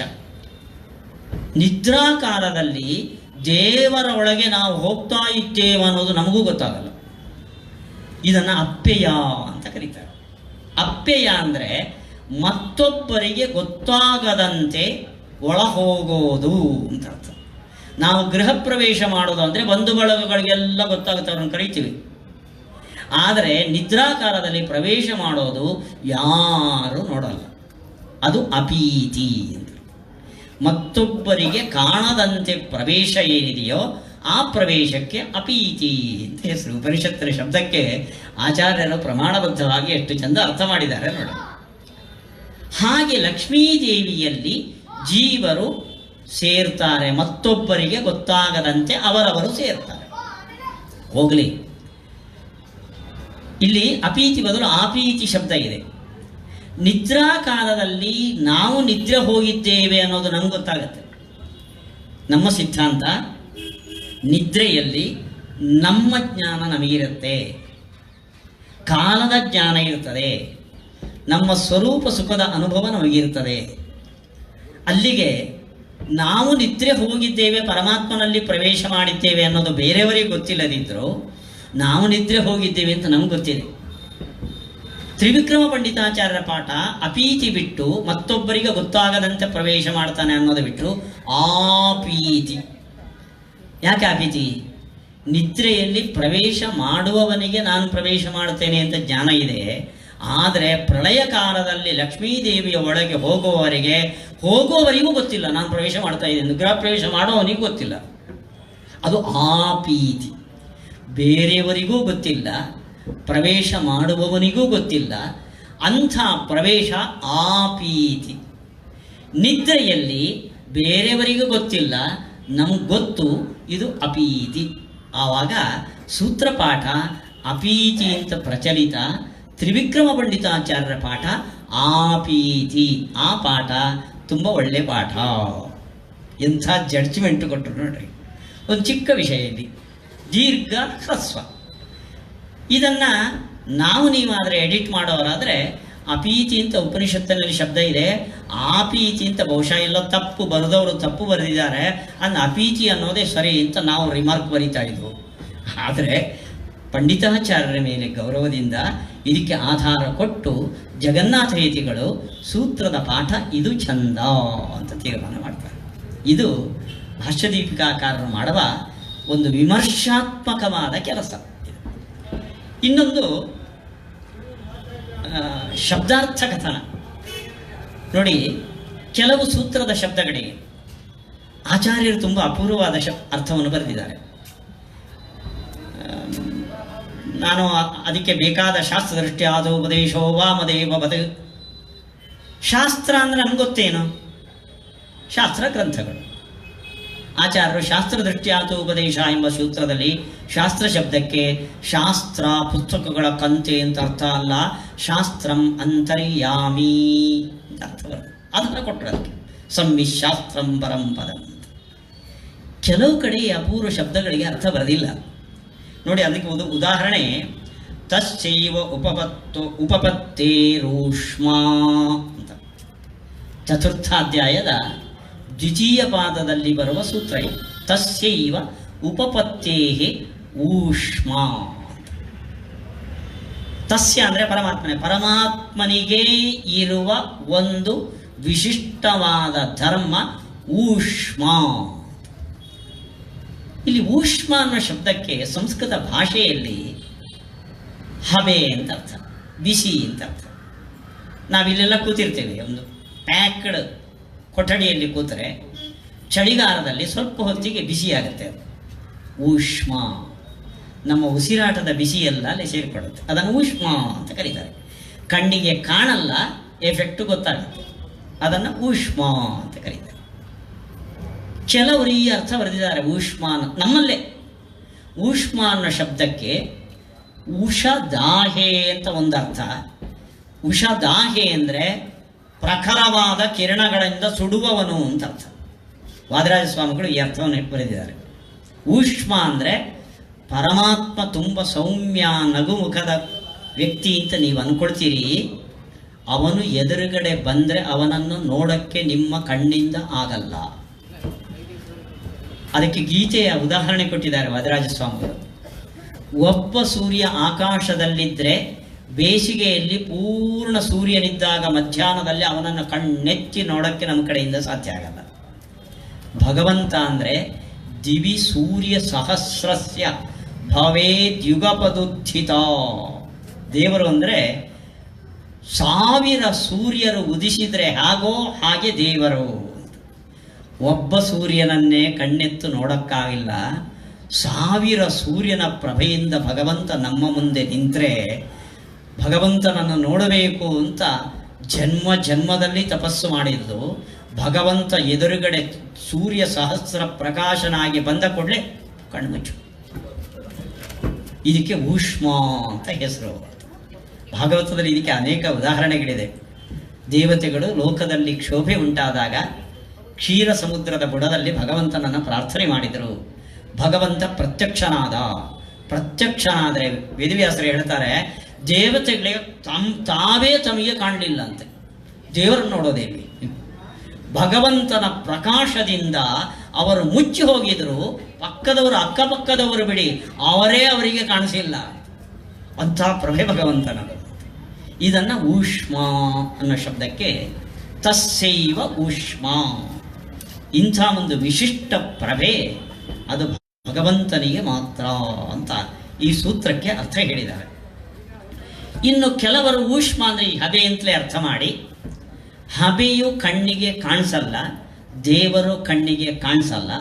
ಹಬೆಯ ಎಫೆಕ್ಟ್ ನಮ್ಗೆ ಗೊತ್ತಾಗುತ್ತೆ, ದೇವರ ಇದ್ದ ಪರಿಣಾಮ ನಮ್ಗೆ ಅರ್ಥ ಆಗುತ್ತೆ ಅಂತ. ನಾವು ಸುಖವಾಗಿ ಉಂಡು ಚೇದಿ ಟಿ ವಿ ನೋಡ್ಕೊಂಡಿರುವಾಗ ದೇವರ ಮಹಿಮೆ ನಮಗೆ ಅರ್ಥ ಆಗೋದಿಲ್ಲ. ಕಷ್ಟ ಕಾಲದಲ್ಲಿ ಡಾಕ್ಟ್ರು ಕೈ ಬಿಟ್ಟು ನೀವು ದೇವರಿಗೆ ರಾಯರಿಗೆ ಶರಣು ಹೋಗಿ ಅಂತ ಹೇಳಿದ ಮೇಲೆ ರಾಯರಿಗೆ ದೇವರಿಗೆ 108 ಪ್ರದಕ್ಷಿಣೆ ಮಾಡಿ 1 ವರ್ಷ ಬಿಟ್ಟು ಡಾಕ್ಟ್ರ್ ಹತ್ರ ನಿಮ್ಗೇನು ಕಾಯಿಲೆ ಇಲ್ಲ, ಆರಾಮಾಗಿರಂದ್ರೆ ಓ ಭಗವಂತನ ಮಹಿಮೆ ಅನ್ಕೋತೇವೆ. ಎಫೆಕ್ಟ್ ಗೊತ್ತಿದೆ, ದೇವರು ಕಾಣಿಸಲ್ಲ. ಇದನ್ನು ಊಷ್ಮ ಅಂತ ಅರ್ಥ ಹೇಳಿದ್ದಾರೆ. ಜಗನ್ನಾಥ ಯತಿಗಳು ಇದಕ್ಕೆ ಅರ್ಥ ಹೇಳ್ತಾರೆ. ಊಷ್ಮ ಅಂದರೆ ಸಾಮರ್ಥ್ಯ ಅಂತ ಅರ್ಥ. ಒಬ್ಬರು ಊಷ್ಮ ಅಂದರೆ ಪ್ರಕಾಶ ಅಂತ ಅರ್ಥ ಹೇಳಿದರು. ಇನ್ನೊಬ್ಬರು ಊಷ್ಮ ಅಂದರೆ ಹಬೆಯ ತರ ಅಂತ ಅರ್ಥ ಹೇಳಿದರು. ಊಷ್ಮ ಮತ್ತು ಊಷ್ಮ ಅಂತ. ಜಗನ್ನಾಥ ಯತಿಗಳ ಅರ್ಥ ಹೇಳಿದರು ಸಾಮರ್ಥ್ಯ ಅಂತ. ಅವರೊಂದು ಹೇಳಿದರು, ಇವರೊಂದು ಹೇಳಿದರು, ಇವರೊಂದು ಹೇಳಿದರು. ಏನು ವಿಶೇಷ ಹೇಳಿ? ಜಗನ್ನಾಥ ಯತಿಗಳ ಅರ್ಥ ಹೇಳೋದು ಮಾತ್ರ ಅಲ್ಲ, ನಾನು ಹೇಳಿದ ಅರ್ಥಕ್ಕೆ ಐತರೇಯ ಭಾಷ್ಯದ ಸಮ್ಮತಿ ಇದೆ ಅಂತ ತೋರಿಸಿಕೊಟ್ರು. ನೋಡಿ, ಊಷ್ಮನಾಮ ಚ ಭಗವಾನ್ ಸಮರ್ಥತ್ವಾತ್ ಪ್ರಕೀರ್ತಿತಃ. ಐತರೇಯ ಭಾಷ್ಯೇ ಅಂದ್ರೆ ಜಗನ್ನಾಥಯತಿಗಳು ಸೂತ್ರದಲ್ಲಿರುವ ಊಷ್ಮ ಶಬ್ದಕ್ಕೆ ಸಾಮರ್ಥ್ಯ ಅಂತ, ಅದ್ಭುತ ಸಾಮರ್ಥ್ಯ ಅಂತ. ಇದು ದೇವರಿಗಿರೋದು ಯಾರಿಗೂ ಇಲ್ಲ. ಈ ಅರ್ಥ ಆಚಾರ್ಯರು ಐತರೇಯ ಭಾಷ್ಯದಲ್ಲಿ ಊಷ್ಮ ಶಬ್ದಕ್ಕೆ ಊಷ್ಮನಾಮ ಭಗವಾನ್ ಸಮರ್ಥತ್ವಾತ್ ಪ್ರಕೀರ್ತಿತಃ ಅಂತ ಹೇಳಿದ್ದಾರೆ. ನೋಡಿ ಎಂಥ ಅಪೂರ್ವವಾದ ಅರ್ಥ. ತಾವು ಈ ಅರ್ಥವನ್ನು ಹೇಳಿದರು, ದೊಡ್ಡವರು ಹೇಳಿದ ಅರ್ಥವನ್ನು ನಿರಾಕರಣೆ ಮಾಡಲಿಲ್ಲ. ಅದರ ಜೊತೆಯಲ್ಲಿ ತಾವು ಇನ್ನೊಂದು ಅರ್ಥವನ್ನು ಹೇಳಿ ಈ ಅರ್ಥವನ್ನು ಆಚಾರ್ಯರು ತಮ್ಮ ಗ್ರಂಥದಲ್ಲಿ ಹೇಳಿದ್ದಾರೆ ಅಂತ ಅಥಾರಿಟೇಟಿವ್ ಆಗಿ ಜಗನ್ನಾಥ ಯತಿಗಳು ಹೇಳಿದರು. ಅಲ್ಲಿಗೆ ಒಂದು ಸಾಮಾನ್ಯ ವ್ಯಕ್ತಿ ಬರೆದ ಭಾಷ್ಯ ದೀಪಿಕೆ ಅಲ್ಲ ಇದು. ಇದು ಸರ್ವಮೂಲ ಗ್ರಂಥದ ಪೂರ್ಣ ಮಾಹಿತಿ ಉಳ್ಳ ಒಬ್ಬ ಜ್ಞಾನಿಗಳು ಬರೆದ ಗ್ರಂಥ ಅಂತ ಲಘುವಾಗಿ ತೆಗೆದುಕೊಳ್ಳುವ ಗ್ರಂಥ ಅಲ್ಲ ಇದು. ತುಂಬ ಜಾಣ್ಮೆಯಿಂದ ಬರೆದ ಒಂದು ಗ್ರಂಥ. ಇನ್ನು ಕೆಲವು ಶಬ್ದಗಳಿಗೆ ಅರ್ಥ ಬರೀತಾರೆ ನೋಡ್ರಿ. ನಾವು ನಸ ಪುನರಾವರ್ತತೆ ಅಂತ ಹೇಳ್ತೇವೆ. ಪುನರಾವೃತ್ತಿ ಇಲ್ಲದ ಲೋಕ ಯಾವುದದು? ವೈಕುಂಠ ಲೋಕ, ಅನಂತಾಸನ, ಶ್ವೇತದ್ವೀಪ, ಇವುಗಳನ್ನು ಭಗವಲ್ಲೋಕಗಳನ್ನು ಪುನರಾವೃತ್ತಿ ರಹಿತವಾದ ಲೋಕ ಅಂತ ಕರಿತೇವೆ. ಆದರೆ ಇನ್ನೂ ಬೇರೆ ಲೋಕಗಳಿವೆ ಪುನರಾವೃತ್ತಿ ರಹಿತವಾದ ಲೋಕ. ನೋಡ್ರಿ, ಕೇಚಿದತ್ರೈವ ಮುಚ್ಯಂತೆ ನ ಉತ್ಕ್ರಾಮಂತಿ ಕದಾಚನ. ದೊಡ್ಡ ವಿವಾದಾಸ್ಪದವಾದ ಭಾಷ್ಯವಾಕ್ಯ ಇದು. ಆಚಾರ್ಯರು ಭಾಷ್ಯದಲ್ಲಿ ಉತ್ಕ್ರಾಂತಿ ಪಾದದಲ್ಲಿ ವಾಕ್ಯವನ್ನು ಕೋಟ್ ಮಾಡಿದ್ದಾರೆ. ಮನುಷ್ಯಾಧಮರು ಅಂದರೆ ಮನುಷ್ಯೋತ್ತಮರು ಉತ್ಕ್ರಾಂತಿಯನ್ನು ಹೊಂದದ. ಉತ್ಕ್ರಾಂತಿ ಮಾರ್ಗ ಅಂತ ಎರಡು ಮನುಷ್ಯರಿಗೆ, ಋಷಿಗಳು ಮನುಷ್ಯರು. ಉತ್ಕ್ರಾಂತಿ ಅಂದರೆ ಪ್ರಾರಬ್ಧವಶಾತ್ ಏನು ದೇಹ ಬಂದಿದೆಯೋ ಇದರಿಂದ ಹೊರಗೆ ಹೋಗೋದು ನಾವು ಸಾಮಾನ್ಯರು ಹೇಗೋ ಅದರಂತೆ ಜ್ಞಾನಿಗಳಲ್ಲ. ಅವರು ಹೊರ ಹೋಗುವ ಕ್ರಮವನ್ನು ಉತ್ಕ್ರಾಂತಿ ಅಂತ ಕರೀತಾರೆ. ಅವರು ದೇಹತ್ಯಾಗ ಮಾಡುವ ಕ್ರಮಕ್ಕೂ ನಾವು ವಿಲಿವಿಲಿ ಒದ್ದಾಡಿ ದೇಹದಲ್ಲಿರುವ ವೇದನೆಗೆ ತಡೆದುಕೊಳ್ಳಲಾರದೆ ಮೂರ್ಛಾವಸ್ಥೆಗೆ, ಅದನ್ನು ಕೋಮ ಅಂತ ಗಂಭೀರ ಶಬ್ದದಲ್ಲಿ ಆಡ್ತಾರೆ ಡಾಕ್ಟ್ರು, ಮೂರ್ಛಾವಸ್ಥೆಗೆ ಹೋಗಿ ಬೇಡ ಬೇಡ ಅಂದರೂ ಈ ದೇಹದಿಂದ ಬಲಾತ್ಕಾರವಾಗಿ ತಳ್ಳಲ್ಪಟ್ಟು ಹೊರ ಹೋಗ್ತೇವೆ. ಹೊರಗೆ ಹೋಗೋದು ಗೊತ್ತಾಗಲ್ಲ. ಜ್ಞಾನಿಗಳು ಹಾಗಲ್ಲ. ಇದು ದೇಹದಿಂದ ನಿರ್ಗಮನ. ಮನೆಯಿಂದ ಹೊರಕ್ಕೆ ದಬ್ಬೋದು ಬೇರೆ, ಮನೆಯಿಂದ ಹೊರ ಹೋಗೋದು ಬೇರೆ. ಜ್ಞಾನಿಗಳು ದೇಹ ಬಿಟ್ಟು ಹೊರ ಹೋಗ್ತಾರೆ, ನಾವು ದೇಹ ಬಿಟ್ಟು ಹೊರ ದೂಕಲ್ಪಡ್ತೇವೆ. ನಾವು ಆ ಹೊರ ಹೋಗೋದಿದೆಯಲ್ಲ ಅದನ್ನು ಉತ್ಕ್ರಾಂತಿ ಅಂತ ಕರೀತಾರೆ. ಇದು ಮನುಷ್ಯೋತ್ತಮರಿಗೆ, ಋಷಿಗಳಿಗೆ, ಇವರಿಗೆಲ್ಲ, ದೇವತೆಗಳಿಗೆ ಇಲ್ಲ. ಅವರು ಸೋತ್ತಮ ದೇವತೆಗಳಲ್ಲಿ ಲಯ ಹೊಂತಾರೆ. ಆವಾಗ ಅವರ ದೇಹವೂ ಅಲ್ಲಿ ಸುಟ್ಟು ಹೋಗುತ್ತೆ. ಅಂದ ದೇಹದಿಂದ ಹೊರಬಂದು ಅವರಲ್ಲಿ ಸೇರ್ಕೊಳ್ಳೋದಲ್ಲ. ನಾವು ಇಲ್ಲಿ ಜ್ಞಾನಿಗಳು, ಮನುಷ್ಯ ಜ್ಞಾನಿಗಳು ಪಾಂಚಭೌತಿಕ ದೇಹದಿಂದ ಹೊರಬಂದು ಅರ್ಚಿರಾದಿ ಮಾರ್ಗವನ್ನು ಸೇರೋದು. ದೇವತೆಗಳು ಹಾಗಲ್ಲ, ಸಶರೀರರಾಗಿ ಸೋತ್ತಮರಲ್ಲಿ ಲಯವನ್ನು ಹೊಂತಾರೆ ಅಂತಾರೆ. ಅವರ ಶರೀರ ಬೂದಿಯಾಗತ್ತೆ, ಅವರ ಆತ್ಮ ಅವರೊಳಗೆ ಸೇರಿಕೊಳ್ಳುತ್ತೆ. ಅವರು ಮುಂದಿನವರಿಗೆ ಹೀಗೆ ಉತ್ಕ್ರಾಂತಿ ಅಂತ ಉತ್ತಮ ಮನುಷ್ಯರಿಗೆ. ಅದಕ್ಕಿಂತ ಕೆಳಗಿನ ಸಾಧಕರಿಗೆ ಕೇಚಿದ್ ಅತ್ರೈವ ಮುಚ್ಚಂತಿ ನೋತ್ಕ್ರಾಮಂತಿ ಕದಾಚನ, ಅವರಿಗೆ ಶರೀರದಿಂದ ಉತ್ಕ್ರಮಣ ಇಲ್ಲ. ಅವರು ಮುಕ್ತರೆ, ಅವರೂ ಜ್ಞಾನಿಗಳು. ಉತ್ಕ್ರಾಂತಿ ಇಲ್ಲ. ಭಗವಂತನ ಶ್ವೇತದ್ವೀಪದ ದರ್ಶನವನ್ನು ಮಾಡ್ತಾರೆ. ಆಮೇಲೆ ಭೂಹು ಭುವಃ ಸ್ವಹ ಮಹಾಜನಃ ತಪಃ ಅಂತ ಲೋಕಗಳಿದೆಯಲ್ಲ, ಇದರಲ್ಲಿ ಜನಃ ತಪಃ ಮಹಃ ಈ ಲೋಕಗಳಲ್ಲಿ ಇರ್ತಾರೆ. ಪುನರಾವೃತ್ತಿ ಇಲ್ಲ. ಅಲ್ಲಿಗೆ ಪುನರಾವೃತ್ತಿ ಇಲ್ಲದ ಲೋಕ ಅಂದರೆ ವೈಕುಂಠ ಲೋಕ ಹೇಗೋ ಅದರಂತೆ ಜನಲೋಕ, ತಪೋಲೋಕ, ಸತ್ಯಲೋಕದಲ್ಲೂ ಕೆಲವು ಮುಕ್ತರು ಲಿಂಗಭಂಗವಾಗಿ ಸ್ವರೂಪಾನಂದವನ್ನು ಅನುಭವಿಸ್ತಾ ಅಲ್ಲಿ ಇರ್ತಾರೆ. ಇದು ಅಪರೂಪವಾದ ಒಂದು ವಿಷಯ. ಇದು ಉತ್ಕ್ರಾಂತಿ ಪಾದದಲ್ಲಿ ಬ್ರಹ್ಮಸೂತ್ರ ಚತುರ್ಥಾಧ್ಯಾಯದಲ್ಲಿ ಬರ್ತದೆ. ನಾವು ಮುಕ್ತರು ಅಂದ ಕೂಡಲೇ ವೈಕುಂಠಕ್ಕೆ ಹೋದರು ಅಂತಲೇ ನಾವು ಅನ್ನೋದು. ವೈಕುಂಠಕ್ಕೆ ಹೋಗಬೇಕಾಗಿಲ್ಲ, ನಮಗೆ ಇಷ್ಟಾದರೂ ದೇವರು ಕೊಟ್ಟರೆ ಸಾಕು. ಪುನರಾವೃತ್ತಿ ಇಲ್ಲದ ಲಿಂಗಭಂಗವಾಗಿ ಸ್ವರೂಪದ ಭಗವಂತನನ್ನು ಕಾಣುವ ಒಂದು ಸ್ಥಿತಿಯನ್ನು ತಂದುಕೊಟ್ಟು ನಮಗೆ ಬೊಂಬಾಯಿ ಆದ್ರೇನು ಬೆಂಗಳೂರು ಆದ್ರೇನು ಅಂತ ಹೇಳ್ತೀವಲ್ಲ, ನಮಗೆ ಜನಲೋಕ ಆದ್ರೇನು ತಪೋಲೋಕ ಆದ್ರೇನು ಇದು ಸತ್ಯಲೋಕ ಆದ್ರೇನು ಅಲ್ಲಿ ಯಾವುದಾದ್ರೂ ಒಂದು ಕೊಡಲಿ ಭಗವಂತ ಸಾಕು ರಾಯರ ಅನುಗ್ರಹದಿಂದ. ಇದು ಸಾಮಾನ್ಯ ಮನುಷ್ಯರಿಗೆ ಅಂದರೆ ಒಬ್ಬ ಉತ್ತಮ ಮನುಷ್ಯ ಅಲ್ಲ, ಅದರ ನಂತರದ ಮನುಷ್ಯನಿಗೆ ಸಿಗುವ ಗತಿ. ಇಲ್ಲಿ ಭಾಷ್ಯದಲ್ಲಿ ಮಹಾರಾದಿ ಲೋಕ ಅಂತಿದೆ. ಮಹಾರಾದಿ ಲೋಕ ಅಂದರೆ ಮಹಃ ಜನಃ ತಪಃ ಸತ್ಯಂ. ಪುನರಾವೃತ್ತಿ ಇಲ್ಲದ ಲೋಕ ಮೂರೇ: ಜನಃ ತಪಃ ಸತ್ಯಂ. ಭಾಷ್ಯದಲ್ಲಿದೆ ಮಹಾರಾದಿ ಲೋಕ, ಒಂದು ಎಕ್ಸ್ಟ್ರಾ ಎಡಿಷನ್, ಎಕ್ಸ್ಟ್ರಾ ಆಯಿತು 4 ಲೋಕ. ಪ್ರಮಾಣಕ್ಕೆ ವಿರುದ್ಧ. ಏನು ಮಾಡಬೇಕು? ನಿಮಗೆ ಇದು ತತ್ವಪ್ರಕಾಶಿಕ ಇಲ್ಲೆಲ್ಲ ಇಲ್ಲ. ಇಲ್ಲಿ ಭಾಷ್ಯದೀಪಿಕಾಚಾರ್ಯರು ಬರೀತಾರೆ ತದ್ಗುಣ ಸಂವಿಜ್ಞಾನ ಅತದ್ಗುಣ, ಅದಕ್ಕೆಲ್ಲ ಒಳಗೆ ಹೋಗೋದಿಲ್ಲ ನಾನು. ಇಲ್ಲಿ ಮಹಾರಾದಿ ಲೋಕ ಅಂದರೆ ಮಹೋಲೋಕವನ್ನು ಬಿಟ್ಟು ಉಳಿದವ ಲೋಕಗಳು ಅಂತ ಅರ್ಥ. ಅತದ್ಗುಣ ಸಂವಿಜ್ಞಾನ ಬರಬೇಕು. ಅಲ್ಲಿಗೆ ಮಹೋಲೋಕ ಬಿಟ್ಟರೆ ಜನಃ ತಪಃ ಸತ್ಯಂ, ಈ 3 ಲೋಕ. ಹೀಗೆ ಭಾಷ್ಯದ ಪಂಕ್ತಿಗಳಿಗೆ ಎಲ್ಲಿ ಪ್ರಮಾಣ ವಿರುದ್ಧವಾದ ಅರ್ಥವಾಗುವ ಸಂಭವ ಇದೆಯೋ ಅಂಥ ಕಡೆಯಲ್ಲಿ ಭಾಷ್ಯವನ್ನು ಸ್ಪಷ್ಟ ಮಾಡುವ ಒಂದು ದೊಡ್ಡ ಕೆಲಸವನ್ನು ಭಾಷ್ಯದೀಪಿಕಾದಲ್ಲಿ ಮಾಡಿದ್ದಾರೆ. ಇದರ ನಂತರ ಅನೇಕ ಚರ್ಚಾಸ್ಪದವಾದ ವಿಷಯಗಳನ್ನು ಕೂಡ ಅವರು ತಗೊಳ್ತಾರೆ. ಭಾಷ್ಯದೀಪಿಕಾಕಾರರು ಮಾಡಿರುವ ಒಂದು ಸಿದ್ಧಾಂತ, ಎಲ್ಲ ಮುಕ್ತಿಯೋಗ್ಯರು ಕೂಡ ಸಚ್ಚಿದಾನಂದ ಆತ್ಮ, ಈ ಚತುರ್ಗುಣಗಳನ್ನೇ ಉಪಾಸನೆ ಮಾಡಬೇಕು ಅಂತಿಲ್ಲ, ಆತ್ಮ ಅಂತ ಏಕಗುಣೋಪಾಸಕರು ಇದ್ದಾರೆ ಅನ್ನೋ ಒಂದು ಹೊಸ ಅಂಶವನ್ನು ಪ್ರಮಾಣಬದ್ಧವಾಗಿ ಭಾಷ್ಯದೀಪಿಕಾಕಾರರು ತಮ್ಮ ಗ್ರಂಥದಲ್ಲಿ ಸಮರ್ಥನೆ ಮಾಡ್ತಾರೆ. ಹೀಗೆ ಈ ಗ್ರಂಥದಲ್ಲಿ ಹೊಸತನ ಇದೆ. ಪ್ರಮಾಣಕ್ಕೆ ವಿರುದ್ಧವಾಗದ ಕೆಲವು ಅಪೂರ್ವ ವಿಷಯಗಳು, ಅವರದ್ದೇ ಆದ ಸಿದ್ಧಾಂತಗಳಿದೆ. ಪ್ರಮಾಣ ಆಧಾರ ಕೊಡ್ತಾರೆ. ಭಾಷ್ಯದ ವಾಕ್ಯಗಳಿಗೆ ಎಲ್ಲಿ ಪ್ರಮಾಣಕ್ಕೆ ವಿರೋಧ ಕಾಣುವ ಅರ್ಥ ಬರ್ತದೋ ಅಲ್ಲಿ ಅವಿರುದ್ಧವಾದ ಅರ್ಥವನ್ನು ತೋರಿಸಿದ್ದಾರೆ.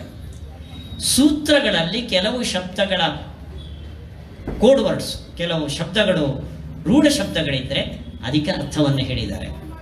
ಪಾಠಾಂತರವನ್ನು ಗುರುತಿಸಿ ವಿಮರ್ಶೆ ಮಾಡಿದ್ದಾರೆ. ಇದು ಭಾಷ್ಯದೀಪಿಕಾ ಗ್ರಂಥದಲ್ಲಿ ಮಾಡಿದ ಕೆಲಸ. ತುಂಬ ಒಂದು ವಿಮರ್ಶಾತ್ಮಕವಾದ ಗ್ರಂಥವೂ ಹೌದು, ಭಾಷ್ಯವನ್ನು ಅರ್ಥ ಮಾಡಿಕೊಳ್ಳೋದಕ್ಕೆ ಸರಳವಾದ ಒಂದು ಗ್ರಂಥನೂ ಹೌದು. ಭಾಷ್ಯದಲ್ಲಿ ಆಚಾರ್ಯರು ಅನೇಕ ಶ್ರುತಿಗಳನ್ನು ಉದಾಹರಣೆ ಮಾಡ್ತಾರೆ. ಭಾಷ್ಯದೀಪಿಕಾ ಬಿಟ್ಟರೆ ಆ ಶ್ರುತಿಗಳ ಅರ್ಥ ನಮಗೆಲ್ಲೂ ಸಿಗೋದಿಲ್ಲ. ಸುಮಾರು ಟಿಪ್ಪಣಿಗಳಿದೆ. ತತ್ವಪ್ರಕಾಶಿಕಕ್ಕೆ ಸುಮಾರು ಟಿಪ್ಪಣಿಗಳಿದೆ. ಶ್ರುತಿಯ ಅರ್ಥವನ್ನು, ಭಾಷ್ಯದಲ್ಲಿ ಹೇಳಿದ ಶ್ರುತಿಯ ಅರ್ಥವನ್ನು ಎಲ್ಲರೂ ಹೇಳಿರೋದಿಲ್ಲ. ಭಾಷ್ಯದೀಪಿಕಾಕಾರರು ಪದಶಃ ಅರ್ಥ ಹೇಳ್ತಾರೆ. ಇದು ಭಾಷ್ಯದೀಪಿಕಾದ ಇನ್ನೊಂದು ವೈಶಿಷ್ಟ್ಯ. ಮಾಡ್ಲ ಹುಸಿನ ಈ ಆರಾಧನೆಯಲ್ಲಿ ಭಾಷ್ಯದೀಪಿಕಾ ಗ್ರಂಥದ ಪ್ರಥಮಾಧ್ಯಾಯದ ಚತುರ್ಥ ಪಾದದ ಕನ್ನಡಾನುವಾದ ಹೊರಬಂದಿದೆ. 4 ಶಬ್ದಗಳು ಗೊತ್ತು, 4 ವಿಧ ಶಬ್ದಗಳನ್ನು ವಿಂಗಡಣೆ ಮಾಡಿದ್ದಾರೆ.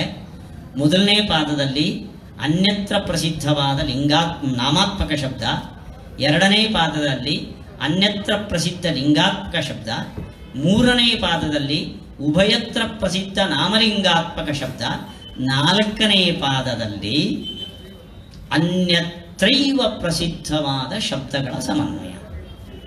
ಇದು ಮಾತೃಭಾಷ್ಯದ ವೈಶಿಷ್ಟ್ಯ. ಆಚಾರ್ಯರಿಗಿಂತ ಮೊದಲು ಈ ಚತುರ್ಥ ಪಾದದಲ್ಲಿ ಏನು ಮಾಡಿದ್ದಾರೆ ಅಂದರೆ, ಅವರಿಗೆ ಕೇಳಿ ಆರಂಭದಲ್ಲಿ ಹೇಳ್ತಾರೆ, ಅವರು ಸಾಂಖ್ಯರನ್ನು ನಿರಾಕರಣೆ ಮಾಡಿದ್ದಾರೆ ಅಂತಾರೆ. ಸಮನ್ವಯ ಅಧ್ಯಾಯ ಇದು. ಇಲ್ಲಿ ಸೂತ್ರಕಾರರು ಏನು ಮಾಡಿದ್ದಾರೆ ಅಂದರೆ, ಸಾಂಖ್ಯ ಸಿದ್ಧಾಂತ ತಪ್ಪು ಹೇಳಿದ್ದಾರೆ. ಸಾಂಖ್ಯವು ಅವೈದಿಕ ಅಂತ ಹೇಳಿದ್ದಾರೆ. ನೋಡಿ, ಇದು ಬೇರೆ ಉಪಾಯ ಕಾಣದ ವ್ಯಾಖ್ಯಾನ, ಇದು ವಿವರಣೆ. ಇದು ವೇದವ್ಯಾಸರು ಬೇರೆ ಬೇರೆ ಮತಗಳ ವಿಮರ್ಶೆಗೋಸ್ಕರನೇ ಒಂದು ಪಾದ ಇಟ್ಟಿದ್ದಾರೆ. ಸಮಯ ಪಾದ ಅಂತಲೇ ಹೆಸರು. ಅಲ್ಲಿ ಬೇರೆ ಬೇರೆ ಸಿದ್ಧಾಂತಗಳನ್ನು, ಮೀಮಾಂಸಾ ಸಿದ್ಧಾಂತ, ಸಾಂಖ್ಯ ಸಿದ್ಧಾಂತ, ನಾಸ್ತಿಕ್ಯವಾದ, ಈ ಎಲ್ಲ ವಾದಗಳನ್ನು ವಿಮರ್ಶೆ ಮಾಡ್ತಾರೆ. ಅಲ್ಲಿ ಸಾಂಖ್ಯ ಮತವನ್ನು ವಿಮರ್ಶೆ ಮಾಡಿದ್ದಾರೆ. ಅಲ್ಲಿ ಚತುರ್ಥವಾದಲ್ಲಿ ಏನು ಮಾಡ್ತಾರೆ ಅಂದರೆ ಮತ್ತೆ ಸಾಂಖ್ಯ ಮತವನ್ನು ನಿರಾಕರಣೆ ಮಾಡ್ತಾರೆ. ಯಾಕ್ರಿ ಸೂತ್ರಕಾರರಿಗೆ ಸಾಂಖ್ಯರ ಮೇಲೆ ಅಷ್ಟೊಂದು ದೃಷ್ಟಿ ಯಾಕ್ರಿ? ಅವರ ಅನ್ನ ತೆಗೆದಿದ್ದಾರೆ ಅವರು. ಅರ್ಥ ಆಗಲ್ಲ. ಸಾಂಖ್ಯ ಮತಕ್ಕೆ ವಿಶೇಷ ಕೊಟ್ಟು ಬಟ್ಟು ಮಾಡಿ ವೇದವ್ಯಾಸರು ಒಂದು ಇಡೀ ಪಾದದಲ್ಲಿ ಸಾಂಖ್ಯ ಮತವನ್ನು ನಿರಾಕರಣೆ ಮಾಡಿ ಮತ್ತೆ ಸಮಯ ಪಾದದಲ್ಲಿ ಸಾಂಖ್ಯ ಮತಕ್ಕೆ 4-6 ಸೂತ್ರಗಳಿದೆ. ಅಲ್ಲಿ ಮತ್ತೆ ಉಳಿದ ಮತಗಳನ್ನು ನಿರಾಕರಣೆ ಮಾಡೋದಕ್ಕಿಂತ ಹೆಚ್ಚಾಗಿ ಅಲ್ಲಿ ಸೂತ್ರಗಳಿದೆ. ಈ ಚತುರ್ಥ ಪಾದವನ್ನು ಮತ್ತೆ ಸಾಂಖ್ಯರ ತಲೆ ಬಡಿಲಿಕ್ಕೆ ಮಾಡಿ ಇದೇನು ದ್ವೇಷ ರೀ ಇದು ಸೂತ್ರಕಾರರಿಗೆ? ಅದೇನು ಸಾಂಖ್ಯ ಮತದ ಮೇಲೆ ಮಾತ್ರ ದೃಷ್ಟಿ? ಕಾರಣ ಕೊಡುವುದಕ್ಕೂ ಬರೋದಿಲ್ಲ, ಬೇರೆ ಅರ್ಥ ಕಾಣಲಿಲ್ಲ, ಈ ಅರ್ಥ ಮಾಡಿದ್ರು. ಆನುಮಾನಿಕಮಪ್ಪೇಕೇಶಾಮಿತಿ ಚೇನ್ನ ಶರೀರ ರೂಪಕ ವಿನ್ಯಸ್ತ ಗೃಹೀತೇ. ಮೊದಲನೇ ಸೂತ್ರ ಇದು. ಇದು ಈ ನಿರ್ಣಯಕ್ಕೆ ಬರಲಿಕ್ಕೆ ಕಾರಣ ಏನು ಅಂದರೆ ಪರಭಾಷ್ಯಕಾರರು ಈ ಪಾದದ ಆರಂಭದಲ್ಲಿ ಆನುಮಾನಿಕಂ ಅನ್ನೋ ಶಬ್ದ ಇದೆ. ಈ ಶಬ್ದವನ್ನ ಅನುಮಾನ ಸಿದ್ಧವಾದ ಪ್ರಕೃತಿ ಅನ್ನೋ ಅರ್ಥ ಈ ಆನುಮಾನಿಕ ಶಬ್ದಕ್ಕೆ. ಇದು ಆಚಾರ್ಯರು ಅರ್ಥ ಮಾಡಿದ್ದಾರೆ. ಆನುಮಾನಿಕ ಶಬ್ದಕ್ಕೆ ಪ್ರಕೃತಿ ಅಂತ. ಅಲ್ಲಿಗೆ ಪಾದದ ಆರಂಭದಲ್ಲಿ ಪ್ರಕೃತಿವಾಚಕವಾದ ಆನುಮಾನಿಕ ಶಬ್ದ, ಕೊನೆಯ ಅಧಿಕರಣ ಉಪಾಂತ್ಯಾಧಿಕರಣ ಪ್ರಕೃತಿಶ್ಚ ಪ್ರತಿಜ್ಞಾ ದೃಷ್ಟಾಂತಾನುಪರೋಧಾತ್ ಪ್ರಕೃತಿ ಶಬ್ದ. ಈ 2 ಶಬ್ದಗಳಿಂದ ಈ ಪಾದ ಪ್ರಕೃತಿಯನ್ನು ಒಪ್ಪುವ ಸಾಂಖ್ಯರ ನಿರಾಕರಣೆ ಅಂತ ಅವರು ಪ್ರಾಯ ಈ 2 ಶಬ್ದಗಳ ಆಧಾರದಿಂದ ಮಾಡಿರಬೇಕು. ಆಚಾರ್ಯ ಹೇಳ್ತಾರೆ ಇದು ಸಮನ್ವಯಾಧ್ಯಾಯ, ಇಲ್ಲಿ ಸಾಂಖ್ಯರ ಮತ ನಿರಾಕರಣೆ ಮಾಡೋದಲ್ಲ. ವೇದದಲ್ಲಿ ಯಾವ ಶಬ್ದಗಳು ದೇವರಿಗೆ ವಾಚಕ ಅಲ್ಲ ಅಂತ ಕಾಣಿಸ್ತದೋ ಅಂಥ ಶಬ್ದಗಳನ್ನು ದೇವರಿಗೆ ಒಪ್ಪಿಸಿದ್ದಾರೆ ಈ ಪಾದದಲ್ಲಿ. ಸಮನ್ವಯ, ದುಃಖಿ, ಬದ್ಧ, ಅವರ ಇಂತಹ ಶಬ್ದಗಳನ್ನು ಇಲ್ಲಿ ಸಮನ್ವಯ ಮಾಡಿದ್ದಾರೆ. ಹೀಗೆ ಚತುರ್ಥ ಪಾದ ತುಂಬ ಮುಖ್ಯವಾದದ್ದು. ಇಲ್ಲಿ ಶಬ್ದಗಳ ಸಮನ್ವಯ ಹೇಗೆ ಅಂತ ಆಚಾರ್ಯರು ಅನ್ವ್ಯಾಖ್ಯಾನದಲ್ಲಿ ತುಂಬ ಚರ್ಚೆ ಮಾಡ್ತಾರೆ. ಆದ್ದರಿಂದ ಉಳಿದಿಬ್ಬರು ಭಾಷ್ಯಕಾರರು ಕಾಣದ ಅರ್ಥವನ್ನು ಇಡೀ ಈ ಪಾದಕ್ಕೆ ಆಚಾರ್ಯರು ಕಂಡು ವ್ಯಾಸರಿಗೆ ಒಪ್ಪಿಗೆಯಾಗುವ ಅರ್ಥವನ್ನು ಈ ಸೂತ್ರಗಳಿಗೆ ಮಾಡಿದ್ದಾರೆ. ಆದ್ದರಿಂದ ಉಳಿದೆಲ್ಲ ಭಾಷ್ಯಗಳಿಗಿಂತ ಹೆಚ್ಚುಗಾರಿಕೆಯನ್ನು ಆಚಾರ್ಯರ ಭಾಷ್ಯದಲ್ಲಿ ನೋಡಬೇಕಾದ್ರೆ ಪ್ರಥಮಾಧ್ಯಾಯದ ಚತುರ್ಥ ಪಾದದಲ್ಲಿ ನೋಡಬೇಕು. ಅಂತಹ ಒಂದು ಅಪೂರ್ವತೆ ಚತುರ್ಥ ಪಾದದಲ್ಲಿ ಇದೆ. ಪ್ರಕೃತಿ ಅನ್ನೋ ಶಬ್ದಕ್ಕೆ ಪ್ರಕೃತಿಶ್ಚ ಆನಂದಮಯ ಅಭ್ಯಾಸಾತ್ ಪ್ರಕೃತಿಶ್ಚ ಪ್ರತಿಜ್ಞಾ ದೃಷ್ಟಾಂತಾನುಪರೋಧಾತ್. ಆನಂದಮಯ ಅಭ್ಯಾಸತೆ ಏನು ಅರ್ಥ ಮಾಡ್ತೀರಿ? ಆನಂದಮಯ ಅನ್ನೋ ಶಬ್ದ ಬ್ರಹ್ಮವಾಚಕ ಅಭ್ಯಾಸಾತ್. ಪ್ರಕೃತಿಶ್ಚ ಪ್ರಕೃತಿ ಅನ್ನೋ ಶಬ್ದ ಬ್ರಹ್ಮವಾಚಕ. ಯಾಕೆಂದರೆ ಪ್ರತಿಜ್ಞಾ ದೃಷ್ಟಾಂತ ಅನುಪ. ಪ್ರಕೃತಿಯನ್ನು ಶಬ್ದವನ್ನು ಸಮನ್ವಯ ಮಾಡುವಂತೆ ಸೂತ್ರದ ವಿನ್ಯಾಸ ಇದೆ. ಆದರೆ 2 ಭಾಷ್ಯಕಾರರು ಬ್ರಹ್ಮನು ಉಪಾದಾನ ಅಂತ ಅರ್ಥ ಮಾಡಿದ್ದಾರೆ ಈ ಶಬ್ದಕ್ಕೆ. ಇದನ್ನು ನೋಡಬೇಕಾದ್ರೆ ಆಚಾರ್ಯರ ಭಾಷ್ಯ ಸರಿಯೋ ಉಳಿದವರ ಭಾಷ್ಯ ಸರಿಯೋ ಅಂತ ಅನ್ನೋದಕ್ಕೆ ಟೆಸ್ಟಿಂಗ್ ಪಾಯಿಂಟ್ ಪ್ರಥಮಾಧ್ಯಾಯದ ಚತುರ್ಥ ಪಾದ. ಅದನ್ನು ಕನ್ನಡದ ಭಾಷಾಂತರ ಮಾಡಿ ಭಾಷ್ಯದೀಪಿಕಾ ಸಮೇತ ಇಲ್ಲಿ ಅನುವಾದ ಮಾಡಿ ಅವರು ವೇದಾಂತವನ್ನು ಆಳವಾಗಿ ಅಭ್ಯಾಸ ಮಾಡಿ ಶ್ರೀಪಾದಂಗಳವರು ಈ ಗ್ರಂಥದ ಅನುವಾದವನ್ನು ಮಾಡಿದ್ದಾರೆ. ಅಷ್ಟೇ ಅಲ್ಲ, ಜಗನ್ನಾಥ ಯತಿಗಳು ಯಾವ ಪರಂಪರೆಯಲ್ಲಿ ಬಂದಿದ್ದಾರೋ ಅದೇ ಪರಂಪರೆಯಲ್ಲಿ ಬಂದ ನಮ್ಮಂಥ ವಿದ್ವಾಂಸರಲ್ಲ, ಯತಿಗಳಾಗಿ ಶಾಸ್ತ್ರ ಪಾಠಗಳನ್ನು ಉದ್ಗ್ರಂಥ ಪಾಠಗಳನ್ನು ಕೇಳುತ್ತಾ ಬರೆದ ಕನ್ನಡದ ಅನುವಾದ ಮಾಡಿದ ಒಂದು ಸರ್ವಗ್ರಾಹ್ಯವಾದ ಕೃತಿ ಭಾಷ್ಯಪೀಠಿಕಾದ ಕನ್ನಡಾನುವಾದ. ಮಾಡಲ್ ಹೊಸರಾಯರ ಮಠ ಇಂಥ ಕೆಲಸ ಮಾಡಬಹುದು ಹೊರತು ಉಳಿದಂತೆ ತುಂಬ ಅಪರೂಪದ ಕೆಲಸ ಇದು. ಇದನ್ನು ರಾಯರ ಮಠ ಮಾಡಿದೆ. ಪ್ರಥಮಾಧ್ಯಾಯ ಇಲ್ಲಿಗೆ ಮುಗಿದಿದೆ. ಎಲ್ಲ ವಾಲ್ಯೂಮ್ಗಳನ್ನು ನೀವು ತೆಗೆದುಕೊಂಡು ನೋಡಿದ್ರೆ ಆಚಾರ್ಯರ ಭಾಷ್ಯವನ್ನು ಸರಿಯಾಗಿ ಅರ್ಥ ಮಾಡಿಕೊಳ್ಳೋಕ್ಕೆ ಒಂದು ತಾಳ್ಮೆಯಿಂದ ಓದಬೇಕು. ಒಂದು ನೀವು ಹೆಚ್ಚು ಅಂದರೆ 1 ಗಂಟೆ ಓದ್ಬೋದು, ಆಮೇಲೆ ಓದಲಿಕ್ಕಾಗಲ್ಲ, ಬಿಟ್ಬಿಡಿ. ಯಾಕೆಂದರೆ ಆಮೇಲೆ ಬಲಾತ್ಕಾರ ಹೋಗಿ ಬೈಕೊಡೋದು ಬೇಡ ನಮ್ಮ ಮನಸ್ಸಿನಲ್ಲಿ. ಗ್ರಂಥವನ್ನು 1 ಗಂಟೆ ಓದ್ರಿ, 1 ಗಂಟೆ ರೆಸ್ಟ್ ತಗೊಳ್ಳಿ, ಟಿ ವಿ ನೋಡ್ರಿ, ಆಮೇಲೆ ಇನ್ನೊಂದು ಗಂಟೆ ಓದ್ರಿ. ಹೀಗೆ ಓದಿದಾಗ ಆ ಭಾಷ್ಯದ ಪೂರ್ಣ ಅಭಿಪ್ರಾಯ ಭಾಷ್ಯದೀಪಿಕಾಕಾರರು ಹೇಗೆ ಹೇಳಿದ್ದಾರೆ ಅನ್ನೋದು ನಮಗೆ ಮನವರಿಕೆ ಆಗುತ್ತೆ. ಗ್ರಾಹಕರು ಜಿಜ್ಞಾಸುಗಳು ಅವಶ್ಯವಾಗಿ ಯಾರಿಗೆ ಸಂಸ್ಕೃತದ ಪ್ರಭುತ್ವ ಅಷ್ಟಾಗಿ ಇಲ್ಲವೋ ಅದು ದೇವ ಭಾಷೆ, ದೇವತೆಗಳಿಗೆ ಬಿಟ್ಟರೆ ನಮ್ಮ ಭಾಷೆ ಅಲ್ಲ. ಅದು ಇಲ್ಲದೇ ಇರೋದು ನನ್ನ ಅಪರಾಧ ಅಲ್ಲ ಅಂತ ನಾವು ಅಂದ್ಕೊಂಡಿದ್ದೇವೆ. ಅಂಥವರಿಗೆ ತುಂಬ ಉಪಕಾರ ಮಾಡುವ ಒಂದು ಅನುವಾದದ ಗ್ರಂಥ ಇದು. ಇದನ್ನು ಎಲ್ಲರೂ ಮನೆಯಲ್ಲಿ ಇಟ್ಟುಕೊಂಡ್ರೆ ನೀವು ಓದಬೇಕು. ನೀವು ಓದಿಲ್ಲ ಅಂದರೆ ಅಜ್ಜ ಇಟ್ಟಿದ್ದಾರೆ ನೋಡೋಣ ಅಂತ ನಿಮ್ಮ ಮೊಮ್ಮಗಾದರೂ ಓದುವಂಥ ಸಂದರ್ಭ ಬರಲಿ ಅಂತ ನಾನು ತಮ್ಮಲ್ಲಿ ಸವಿನಯವಾಗಿ ಕೇಳಿಕೊಡ್ತಾ ಈ ಅವಕಾಶವನ್ನು ಒದಗಿಸಿಕೊಟ್ಟ ಶ್ರೀ ರಾಘವೇಂದ್ರ ಮಾಡಲಹೊಸರಾಯರ ಮಠದ ಸಮಿತಿಗೆ ನಾನು ಆಭಾರಿಯಾಗಿದ್ದೇನೆ ಅಂತ ಹೇಳಿ ನನ್ನ 2 ಮಾತುಗಳನ್ನು ಶ್ರೀಕೃಷ್ಣ ಅರ್ಪಣೆ.